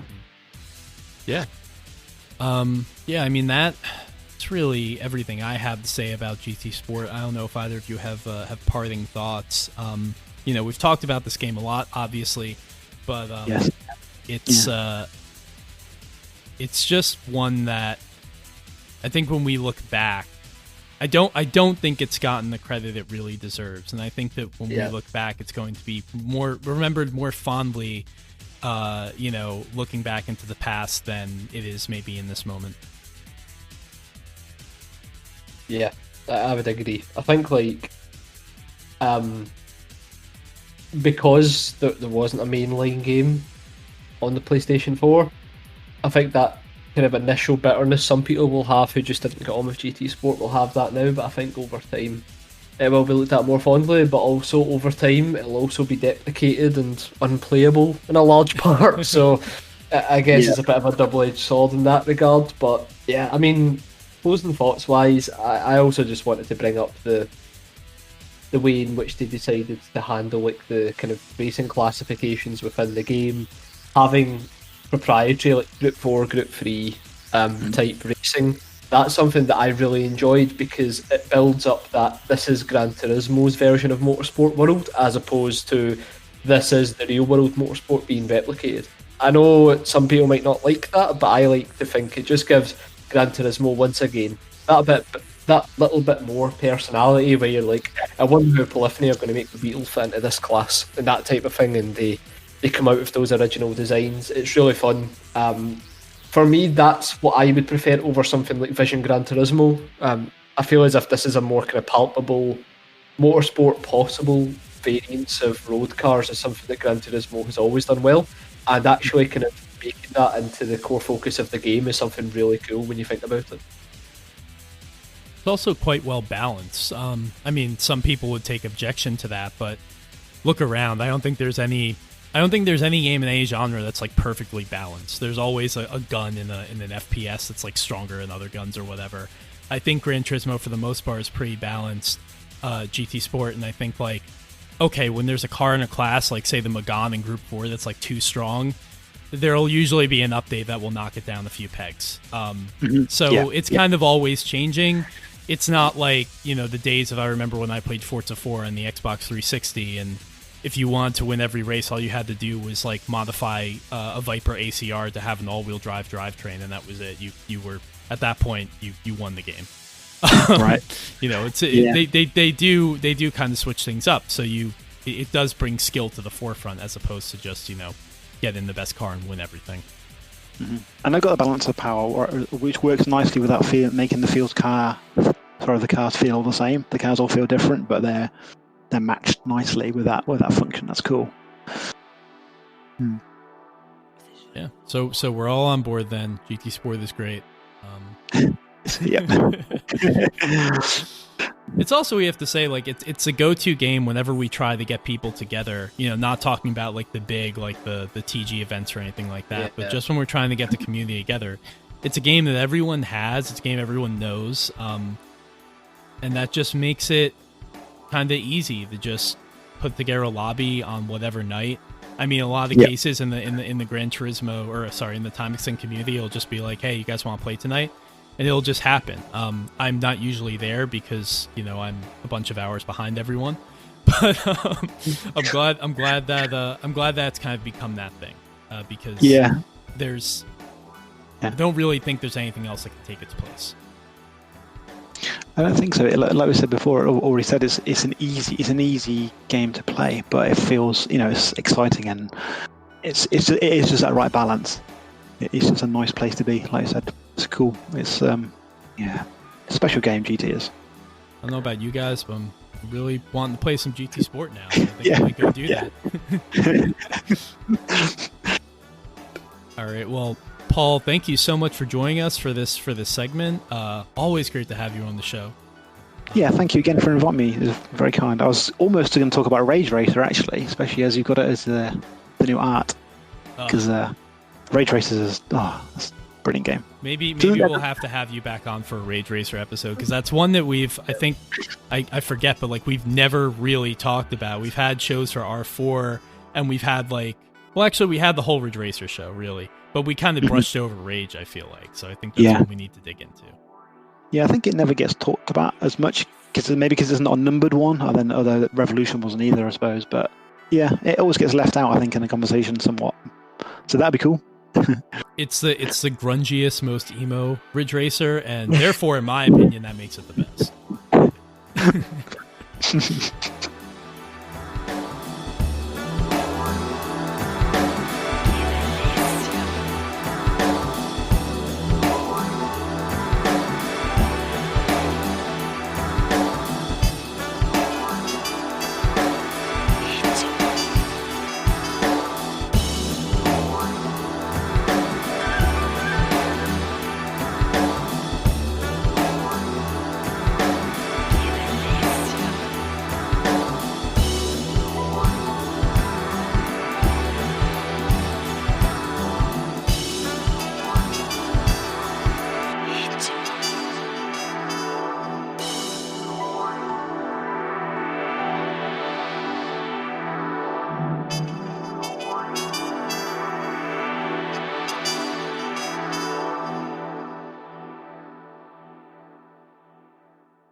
All right, so we are back with another segment, and unfortunately, Brendan could not be here for this one because even though to you it sounds like we did these all back to back, we actually recorded these weeks apart.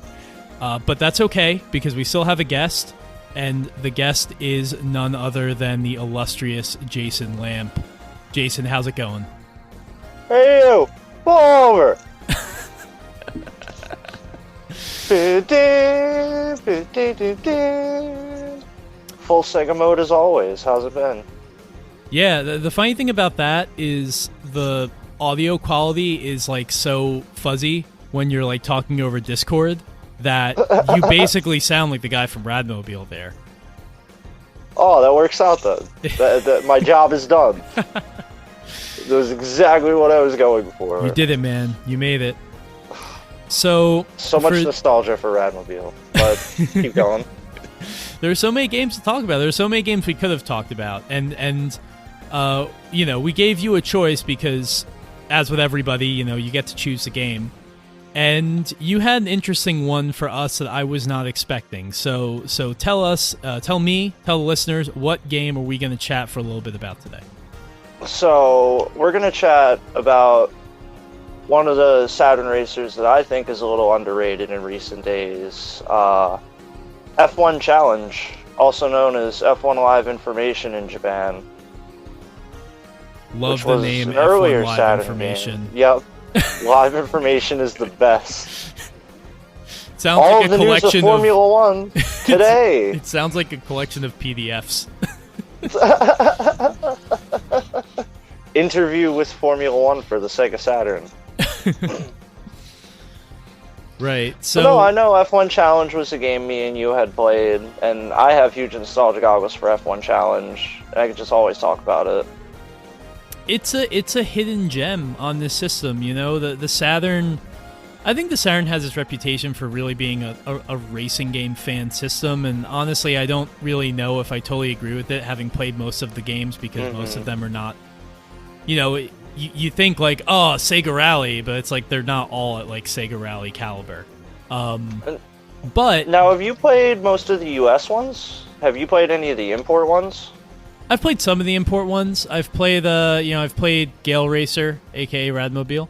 I've played Okay. I've played the one of the 2Gay games, the sequel to like 2Gay King Okay, Togay Spirits. King 2. I played whatever the hell the other one that's not Togay King, but like the Wangan. other series. Oh, is it Yeah, the Shitoku? Wangan, the Genki games, Shitoku. Yeah, I guess it was Shitoku like 97 or something like that. They Yeah, have yeah, weird yeah. names. Tokyo Highway Battle. Yes, That one's yeah. basically Tokyo Highway Battle. Yeah. I don't know. I find that they're very hit or miss. You know, there are games that they always seem to not be quite there. You know, I would actually say that when I think of my favorite Saturn racers that weren't made by Sega, I go to this. I go to the port of Wipeout, which runs at a slower frame rate than the PS1 version, sure, but it's the same game, and it still plays really well. It's got a good Hey, soundtrack. Wipeout 1, and they even got Wipeout 2097. Wipeout Yes. 2097 came out on Saturn. Although not here, and also that version runs at an even lower frame rate. I've seen recording of that game, and it looks hard to play. It looks like Wipeout in slow motion. I've burned a copy. It is hard to play. I've even burned the Japanese copy, and it still runs a little slow. But yeah, when it comes to like Saturn racers, the ones I usually have in mind, or F1 Challenge always comes first in mind. Then Manx TT, Manx Sega TT Rally Super 95, passing the checkpoint. Passing it.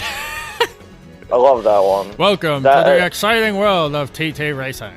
The Evangelion intro, the best. Yes. I had played that a lot in the arcades back in the day. So there was an arcade at a mall by me that, as Sega stuff was coming out, we'd get like all the new Sega stuff that was coming out. Like when the Model 2 games were coming out, like Sega Rally, Touring Car, Daytona, those were there. They had Sega Super GT, Daytona, Manx TT Superbike. And then just over the years, like I got to play the really high-end Sega racers as they came out. And then the Saturn ports just were an extension of that. Yeah. Yeah, I find F1 Challenge's existence interesting for a couple of reasons.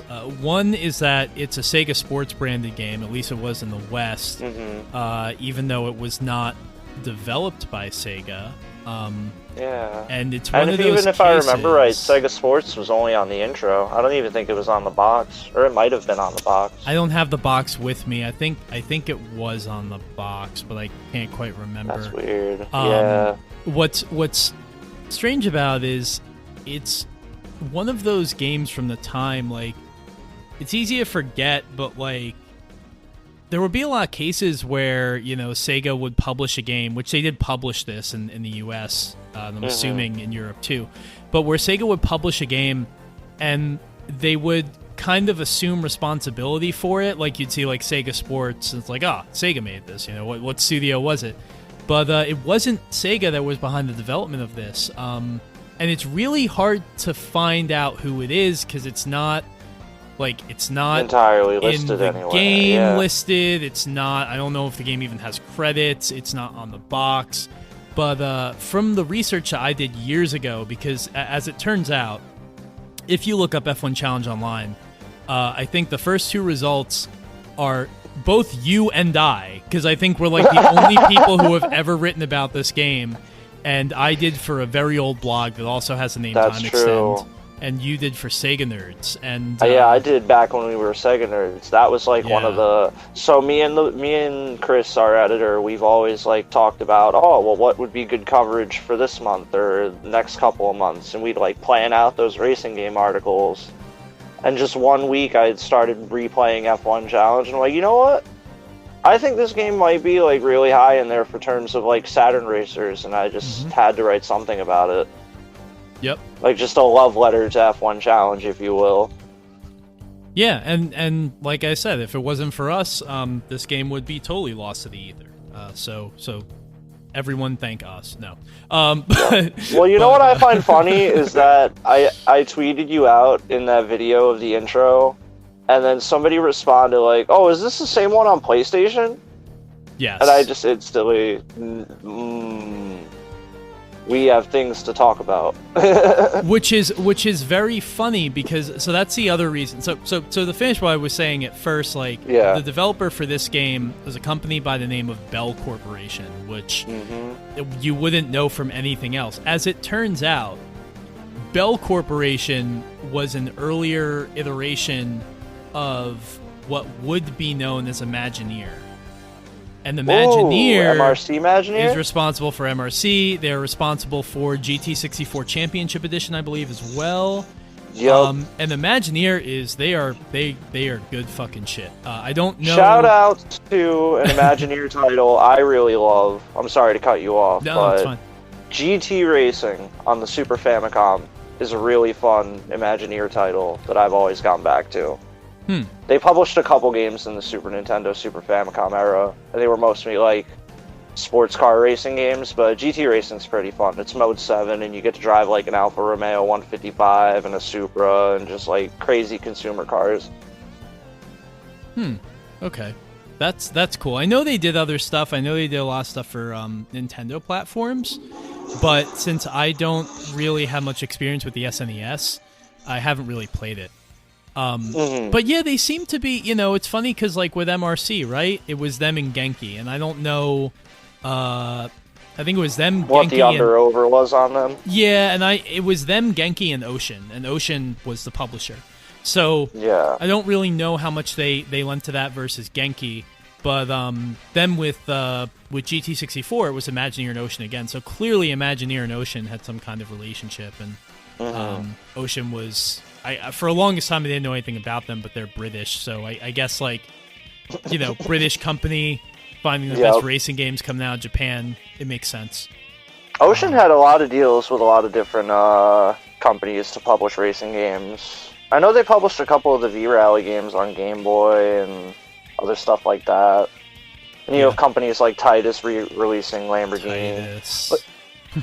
But yeah, that shocks me how that like I didn't do as much deep diving as you did into this, because this is the first I'm hearing Imagineer had anything to do with Bell Corporation. Yeah, I just knew it as Bell Corporation. Yeah, I don't know. Now, I'm looking at an article that I wrote 10 years ago, which is crazy. And yeah, I seem to think that they were related. I wouldn't have made that up, but I can't give you the source on where I found that 10 years ago. Fair enough. Hey, that's more of a source than I have. I'll take it. But yeah, so anyway, like Bell Corporation, which may or may not be related to Imagineer. The other interesting thing about this game is that you might wonder how there was an F1 game on the Saturn while there was also an F1 series on the PlayStation. And I mean, it doesn't always work this way, but a lot of the times you have exclusivity deals with licensed, sports organizations and stuff, right? You do. As it turns out, and I mean, this isn't really hidden. It's right there on the box, actually. Whereas the Pignosis Formula One series on the PlayStation that had full backing from Formula One via the FIA, F1 Challenge was not technically like an FIA licensed game. It was actually licensed by FOCA, which was at the time that was the Formula One Constructors Association. So it's almost like how there were some, I can't remember exactly what sports there were, but in the 90s and I feel like the early 2000s, sometimes you would have like a baseball game, right? It's like, this isn't licensed by the MLB, but it is licensed by the MLB Players Association, which is very strange, but that's how they were able to get a couple of cars, licensed F1 cars in this game, and drivers. You don't have the full grid to select from. You don't have all of the tracks. And even though they use the F1 name, there's no like official F1 logo or anything like that in the game. But it's just interesting how they were kind of able to find a loophole to get some licensed F1 content in there. Oh, definitely. It makes me wonder if it worked out easier for the Japanese version to get the license than the US one, and then they just brought it over eventually. But yeah, you only have 3 of the courses, and the other 3 courses, I like to say, are in a weird type Ridge Racer format where they're all interconnected. Yeah. And I think you'd agree with me on that. But yeah, surprisingly, a lot of licensed content for a small arcade Formula One racer. Originally exclusive for the Saturn. Right. Yeah, I should say I'm watching the intro now, which is a hilarious intro in of itself. Aww. And there is an FIA Formula One Championship logo in the intro, but that's the only time you ever see it. And it's just, it's a strange game because, yeah, what they basically did was like, if you want a full F1 simulation for 1996 or whatever year this came out, the PlayStation versions of the PlayStation F1 games are kind of where it's at. They have all the tracks. They have even the graphics, the official Formula One graphics from the time if you were watching on TV. They have all of the cars, all of the teams, all of the tracks. But if you want like a more arcadey experience, this was it, because you had 6 drivers, 6 teams. There were 6 tracks, but as you say, 3 of them were made up and also kind of shared elements of each other. And the game also isn't, I wouldn't say it drives very, very much in an arcadey way. It's not hard. It's a pretty forgiving, especially compared to a lot of Saturn racers that had kind of janky physics. It's just a very solid, consistent experience. And there's not a ton to it, but there's just something cool about, especially like going to a track like Hockenheim the way it used to be, or going to Suzuka, getting in like, Schumacher's Benetton from whatever year this was. I think it was 95.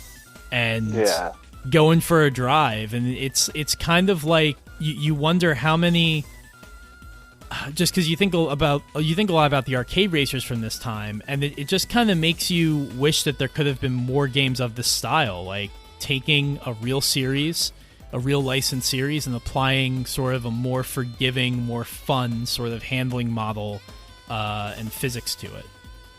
For me, F1 Challenge has always been just one of those fast and fun arcade racers I could always pop in. Like, the handling's not perfect, but it works well enough with a controller or a 3D pad, because the 3D pad emulates the wheel, and you could technically have analog steering that way. I think it works with F1 Challenge and Hang On GP? Hang On GP 95, whatever the Hang On sequel was. Yeah, Hang On GP 95. But it's like one of those like Indy 500 or like this game where you just take a series and just your own fictional spin on it that's fast and fun and plays well, and it like feels good to race the courses. Yeah, and I think that's my lasting feeling about F1 Challenges. This game is just very consistent. It's not like, it's not the most engaging handling in the world. It's not the most engaging racing in the world. But you have to really think back, and this is why I said earlier, like, a lot of people say, like, oh, Sega Saturn, so many great racers. It's like, nah, like, some of them were really jank. Like, a lot of people talk about, like, Togeking the Spirits. But I have just as hard a time drifting in that game even more so as I did like in any Ridge Racer. Daytona CCE doesn't have fantastic handling. Hang-On GP95 is a mess. There are lots Sega of Touring Car. Sega Touring Car is a mess. There are lots of games that are just hard to enjoy because you just don't know how the car is going to react. The physics aren't really solid. Not every game certainly can be Sega Rally 95. And so the thing about F1 Challenge is like, okay, it's not the most exciting game in the world. However, you always know what the car is going to do. It's very straightforward. If there's ever an issue with, I don't know, if you ever make a mistake, you never blame it on the game or the physics. It's all right there for you. The only thing I feel that I blame myself when playing F1 Challenge is accidentally turning on the rear view camera and having the game run at 10 frames per second.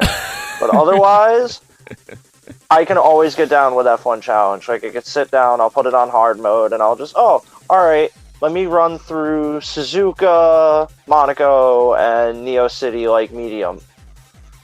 And, like, the original courses are fun to race, too. Like, the second one where you go under the bridge through that tunnel in the mountain, it just has, like, that virtual racing vibe of, like, Big Forest or Bay Bridge. And it's, like, essentially, I feel, like, I don't know if this would be a weird way to call it, but it's basically Ridge Racer for Formula 1. Yeah, like I mean, what there's Ridge like Racer no 1 was for a Formula 1 game. Yeah, there's no like drifting or anything like that, but in terms of the unless you let yourself lose grip. Yeah, yeah, it's true. But yeah, it is, especially when you're driving those Neo City tracks. It's funny you bring up the rear view mirror because that is something I wanted to bring up as well. And basically, there is this.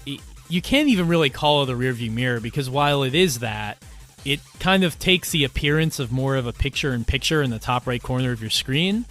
And it takes up a lot of space. And unlike a lot of games that would have rear view mirrors, the rear view mirror in F1 Challenge, they really don't cut down the level of detail between what is in front of you and in the main screen and then what's in the rear view mirror. So the game is essentially like rendering the same thing twice, and because of that, the frame rate literally gets halved consistently. Just cuts instantly. Yeah, and you can't. There's no moment where it goes up and approaches like the regular frame rate. So like while there is a rear view mirror there, you almost never want to use it. And what's also weird is that in F1 Live Information, it wasn't a rear view mirror. It was more like a TV camera, like the PlayStation Formula 1 games. I don't know if you knew that. I did not know that. I actually haven't watched any footage of F1 Live Information, just F1 Challenge. Well, yeah, I guess that's where the name comes from. At least I would think.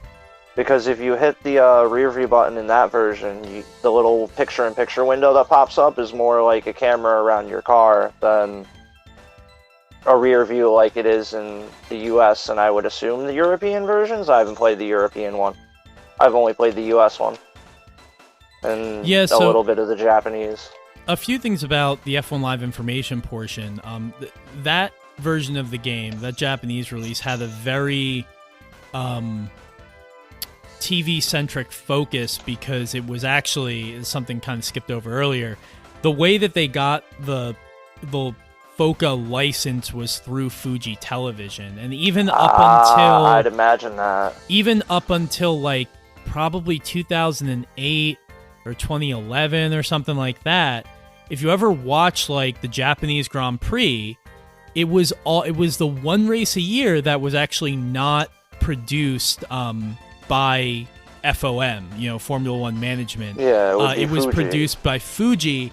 I mean, you would have the same whatever commentaries you normally have, but in terms of who's on the camera filming, it was always Fuji TV. Somehow, their agreement with the FIA or with FOM, they were able to retain that for a number of years. And then, to my understanding, that's not the way it is anymore. But well, that I feel. Yeah. See, so a trend I know of in Japan is Japanese Formula 1 games, like Human Grand Prix and F1 Grand Prix and such like that. A lot of those I feel didn't get the full Formula One license, but got as much as they could license through Fuji. That's how it would work out business-wise. Yeah, that would make sense. And it was really a power play for them to be able to use the F1 license as they kind of pretty much as they wanted. Another aspect to the F1 Live Information version of the game is that, like you're saying, and I'm watching a video of it now, you have the picture-in-picture, which is not the rearview mirror. It's showing the car from above, essentially. And you also have commentary. I'm assuming that the people who are providing commentary, I'm actually not listening to it at this moment, I'm assuming they're probably Fuji TV personnel, maybe people that, F1 fans in Japan would recognize at the time. But that is another aspect of the game that was cut. And there even appears to be, and I was not aware of this, there's a Grand Prix mode in the Japanese version of this game. What? Yeah, that I they just might have to get the totally Japanese cut. version. They totally cut the Grand Prix mode from the Western release, and I don't really know how that kind of factors into the game. I don't really know how it works. Is it you just go through all 6 courses or whatever, and then they tally up points? I have no idea. But lots of things cut. I might have to look into that, because that is a lot of content for this game that surprises me. Like, I know it came out as just budget arcade racer for the most part. It definitely gives it a little more context and makes you realize, like, okay, so that's why there's like an endurance racing mode in this game, and that's why there's like tire wear loss or tire, grip loss. And even then, the races pitting. are kind of long for an arcade racer. I mean, 8 laps. It does get a little long. Yeah. My bad to cut you off. No, it's fine. A couple other interesting things. In the Japanese version, they renamed Neo City. Well, I guess this was the original name. Instead of the Neo City tracks, they're called Sega Motorsports Land. Or Sega Motherland. Yeah, very, very interesting. There's a lot of this I did not know. A lot of this You know what that makes me think? I feel like there's just this weird Sega, like, Formula One quadrilogy, so hear me out here, of Super Monaco GP, and then the deal they worked out with Senna and Formula One for Monaco GP2. Then there was F1 Exhaust Note and F1 Super Lap. And this game. Like, the Formula One Sega connection just goes deeper and deeper, don't you think? Yeah. Well, they were sponsoring the race. Was it the 1990? Well, it was Senna. Senna was still there.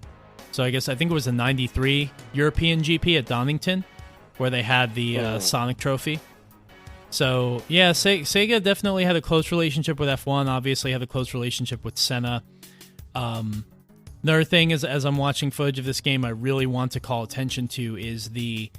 while I feel like the environments and the tracks are they're fine, they're fine for a Saturn racer, the 3D modeling work on the cars, to me, this is some of the best low-poly car models I've ever seen. Like, they're really pretty for, obviously how rudimentary they are. They're very colorful. They look fantastic. They look probably even better than the F1 cars in Pygnosis's game. And before every race, there's kind of like a pre-race screen, right, where you can like set the wings. Oh, you're talking about the little garage. Yeah. And you can set up, which tires you want to use, how much fuel you want to carry, and you kind of just get to, as you go through these different things, it changes the camera, the pivot around the car. These cars just look so good. I would love nothing more than to see an F1 game made with like low poly models like this, because they just look perfect. Funny story relating to that mode. Well, I wouldn't even call it a mode, but I'd call it like a menu. Every time I go to start a race, I always get that weird Namco Museum effect of, I want to walk around and look at all the low poly things. And like, it looks really detailed for low poly Saturn. Yeah. And I just love the look of the cars and the modeling in this game. Because if you look at certain angles, if you look at it, it's basically your pit box. And you can see like that it's the outside, and that's your pit box, and you're tuning up your car beforehand. And it's just that little added bit of feel to the game. Yeah, I think a lot of the effort. I think a lot of the effort and the modeling went into the cars. Now, the funny thing is, like when you're in the race, you've got 24 cars on track in this game. And obviously, you know, the Saturn is not showing all of them to you at once. But having so many cars on the track, really kind of, you know, makes it difficult to render everything. And so you do have, like, the level of detail of your car in the race is obviously less than when you're in that garage screen. But even so, I mean, everything looks good. I really like the cockpit camera. It's a combination of like bitmap sprites and also the top, but the tires are polygonal, so the tires will move, and they're polygonal, but the cockpit portion and the nose are all sprites, sprite based, and they just really seem to be, you know, very efficient about the way in which they use the Saturn's power, because obviously, you know, the Saturn was not an easy system to maximize.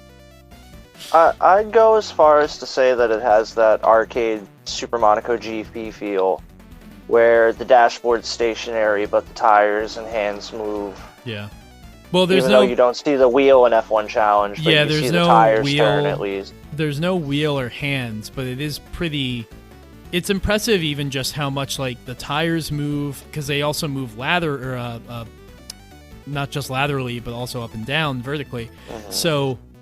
And you will see the, you know, the uprights and the sort of, you know, the arms. You'll see connecting. the suspension bounce up and down. Yeah, not so much suspension, but you'll bounce, but you'll see the arms. You'll see the arms move up and down with the tires, and that's kind of cool.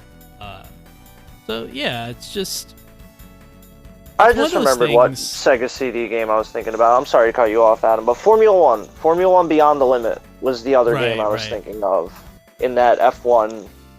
Because that was around the same time as they sponsored that Grand Prix, if I remember right. Would have been, yeah, because especially Sega CD as well. Yeah, alright, so continue what you were saying. My bad. No, I was going to say, I think back to certain games that had interior views, like, before you had really the horsepower to do it all with polygons. Like, Need for Speed 1 and 2 were great with that. You know, you would just have the 2D interior of the car, and that's all you need. And it was very high quality because, you know, once you got to the 3DO, Saturn, PlayStation era, and CD-ROMs on PCs, you could have very, very detailed bitmap graphics. And, you know, that's something I even wish, like, Gran Turismo could have done for, like, the standard cars in, like, GT5 and GT PSP. Or even the original, like, Colin McRae 1 and 2, how they had interior views. Yeah. Trying to do that early back then. Like, it was an interesting time. So I'm watching, I've still got this video playing, and someone's lapping in the F1 Live Information version of the game, someone's lapping Monaco, and they bring up the picture-in-picture, and I don't know if it's supposed to be their teammate or if it's a glitch, but basically they're driving the Benetton, and I guess the picture-in-picture is showing, maybe it's the other Benetton, maybe it's showing your teammate, but they are parked at, like, what's the corner? They're parked at, like, the Piscine in Monaco, and they're not moving. Oh, that's great. Yeah. One of my favorite little things about F1 Challenge is that when you always hit the side rail, it does that, like, wipe out, like, sound. Mm-hmm. And you just hear it echo as you hit, like, 3 cars at once because everybody's stopped at the last Monaco corner. Or everybody gets bunched up at the chicane. Yeah. Like, this game's not the most realistic in any sense, but it's just a really fun arcade racer. It's solid. And yeah, I would say that if you have a Saturn and you have never played it or you don't own it, give it a shot. I have no idea what it's going for these days. I can't imagine much because it's a racing game. But last I checked, it was at least like $15-20. It's affordable for a Saturn racing game, either as information or F1 Challenge. maybe go for live information, because there's not a lot of Japanese in this game. So if you don't know Japanese, It's definitely easy to understand. It doesn't really seem to be holding you back. You get that Grand Prix mode, and you get the this weird picture-in-picture thing that I keep. I seeing. just remembered we forgot to talk about one of F1 Challenge's best points. What would How that be? hard that soundtrack rocks. Oh yeah, it's true. F1 Challenge Great soundtrack. slaps. Great soundtrack. That intro music guitar is like some of the best I've heard in that era. Not even gonna lie. So I'm seeing that the soundtrack actually might have been changed for the Western version, but I cannot confirm this because I can't actually listen to it right now. Yeah, we'd have to later look into that. and We have to look post-tweet. into it, but But it is good, and it's it gives me very much like Super Hang-On vibes, because one of the things I love about Super Hang-On soundtrack is it's just very like sad, which is it sounds like weird for like a racing game, but it's just so like full of like suspense and like drama. it's and sad, just, but it's like motivating sad. Like, it yeah, just yeah. makes you want to drive fast. Like, yeah, it's like I'm riding to like outrun all of my problems. You know, it's like I'll hear that Suzuka theme and I'll hear that bass kick in, and I'm just like, yeah, we're racing. Or like Yeah. how hard Hockenheim rocks, like as you're going down that big straightaway in the back end, and just the guitars kicking in. I think the Hockenheim song is my favorite in this game. It's just it totally, yeah. It's just all of these songs have this driving element to them. They're very forceful. They're rock, but they're not dumb rock. Yeah, there's something to this soundtrack, and that's why I draw a parallel with Super Hang-On. Just very like, yeah, it's like I'm racing. I could die. I've seen some things, man. I've lost some friends, but this is my life. I have to keep going. That's a feeling I get from the F1 Challenge soundtrack. Oh hell yeah! But you also like that rant you went on a little bit made me think of Driven, and now I'm just thinking, I drive the Formula 1 car. I drive a Suzuka. It's fine. Well, thankfully, there's no Sylvester Stallone in this game, but there is Mika Hakkinen and There's John Mika Alesi. Hakkinen. John Alesi, who Yup. almost looks like a French Sylvester Stallone in a way. A little to me. bit. Yeah. There's Ukyo Katayama, and there's the blue and white Yamaha Formula 1, which I love. Yeah, because you cannot have a Japanese F1 game without a Japanese F1 driver in it, even if he's nowhere near as accomplished as the other 5 drivers in Oh, the of game. course. But the other 5 drivers are pretty rounded out. You got Mika Hakkinen, you have Alesi, you have David Hill, I believe. Yes. Schumacher. Ukyo Katayama. Schumacher rounds it out too. Young Schumacher. I think it's actually Don't 5. Yeah, it's 5. And then you have the 6 I'm tracks. pretty sure it's 5. But if you look at the computer cars, like they design all the computer cars like Yes. the other teams. Yes. So you will see, like, it wasn't Red Bull because it was the team that Red Bull would later take over, but you will see the Red Bull livery car from, like, 95. You will see other cars on the grid that actually are from actual teams. Yeah. A lot of detail went into the presentation. The little Mobile 1 can on the Hockenheim straight. In its low poly fashion. One of the things I love about the way that they model the tracks in this game is that there is basically empty space between the road and the guardrail, and then like where the grandstands are or where the infield is. How the floor is just the void. The floor is it's just whichever was it, VDP2 I think did polygons and VDP1 did like your backgrounds. It's just VDP2 basically makes the road and the car and some grandstands, and then the rest of the world is just whatever the 2D processor generates. It's like Sega Rally. You're stuck on Formula 1 Island. You can't get off Formula 1 Island. Yeah. Yeah. It's great.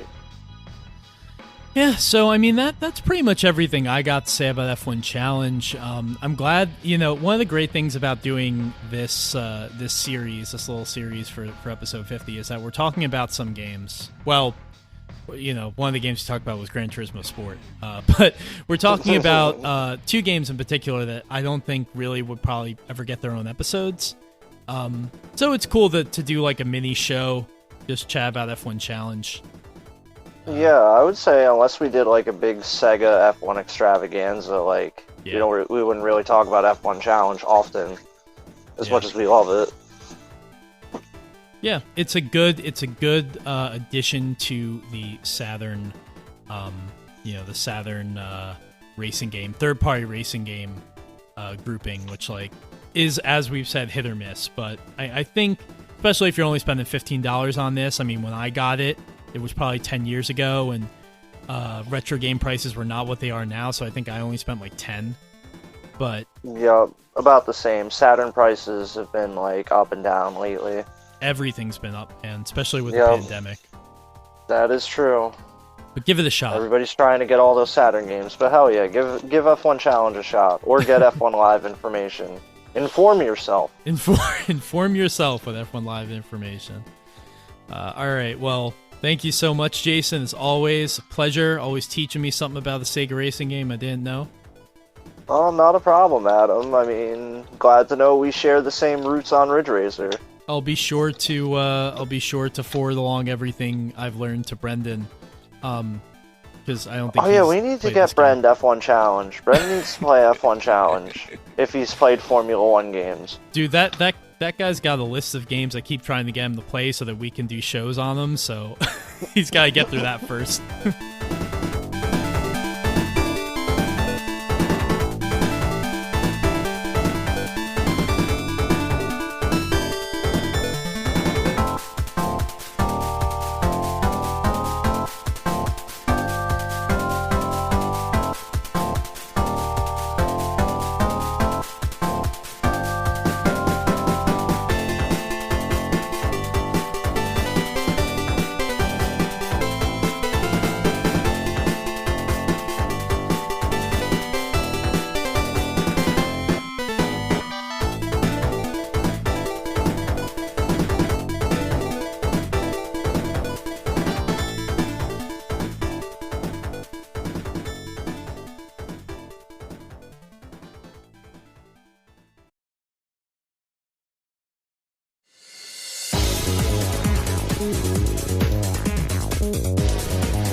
All right, so that's pretty much episode 50. You heard from all three guests. Got to talk about a couple, different games. One of which, Gran Turismo Sport's a game that has come up in conversation a lot. But yeah, I agree with Paul. It doesn't get enough credit, and certainly if you haven't played the other two, go do that because they're both interesting games in their own right. Although I don't know how the hell you would get a copy of Toge R because only Andrew is crazy enough to seek out Japanese Xbox import. Yeah, for any queries related to getting a hold of that game, please tweet every single day to @AndrewElmore on Twitter. I'm sure he'll really appreciate the constant berating to get a copy of that game. Yeah, no, it's what he's all about. I mean, I didn't even know that game existed until he told me it existed a year ago, and here we are talking about it. That's what Time Extend's all about, though. So, yeah, I mean, hey, exactly. I mean, that's the thing. What is there left to say? People have made it this far. I mean, we're looking at about 2 hours and a half here. If you've made it to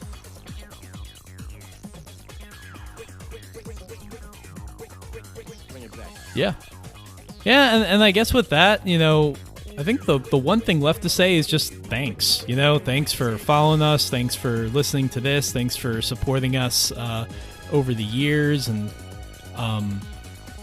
whether you're new to the podcast or you've been following us around since the earlier days, we appreciate all the support, and I say it time and time again, but y'all are the reason that we do it. We probably would have given up somewhere between episode 5 and 8 if there weren't some people who were outspoken and said like, hey, this is a show that I've wanted for a very long time, but no one's ever made it. And once we heard more and more people say that, it just kind of took on the life of its own. So thank you. And, assuming that we're doing this 50 episodes from now, which I don't see any reason why we wouldn't be, you might have to wait until like 2023. But, look forward to the next 50. Yeah, exactly, and we've got some really cool things in the pipeline as well, whether that be episodes or some other things which become clear in the future. We're definitely looking to kind of keep building upon what we have here. Massive shout out to the Discord. I think the way that kind of debate and discussion happens in there so often kind of almost drives us to finally put time in the calendar between our busy day jobs to kind of get another episode out. And when we think we've thought about everything to talk about, there's always some random title or topic that comes up that even makes us go, you know what, maybe we haven't touched upon that. So whether it's Twitter, Discord, or you found the podcast through the kind of few other places that it's popped up, thanks very much for listening, and we can only hope to continue doing this and bringing some more content that maybe you can't kind of source elsewhere. Yeah, and hopefully if the world ever returns to its normal state, we have another Glasgow hang, or you come out here. Although I think it's probably more exciting where you are, Brendan. It's funny, I guess it's the grass is always greener effect, because I was thinking it was your turn to host me, Adam, but we'll work that out when there isn't a worldwide pandemic going on and it's actually possible to travel across. But rest assured, I've got a bottle of Mad Dog chilling in the fridge just for you. Sounds like a good time as always. All right, well, thank you everyone for listening, and we'll see you episode 51. Thanks for listening, guys.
Hey everyone, welcome to the Time Attack podcast, where we talk about everything in racing games. My name is Adam Ismail, and I'm here today with Brendan Rorison, and I'll also be talking through the latest in racing news with Adam. So Adam, do you want to get us kicked off with the latest news? Sure. So for news today, we got a lot going on, especially in sim racing. GT Sport obviously had its demo last week, and we'll be going through our impressions in detail later on. But to kick things off, Project Cars had a pretty big week because the patch 2.0 was released with a bunch of, small but important fixes, and one very significant fix, which was the infamous qualifying bug.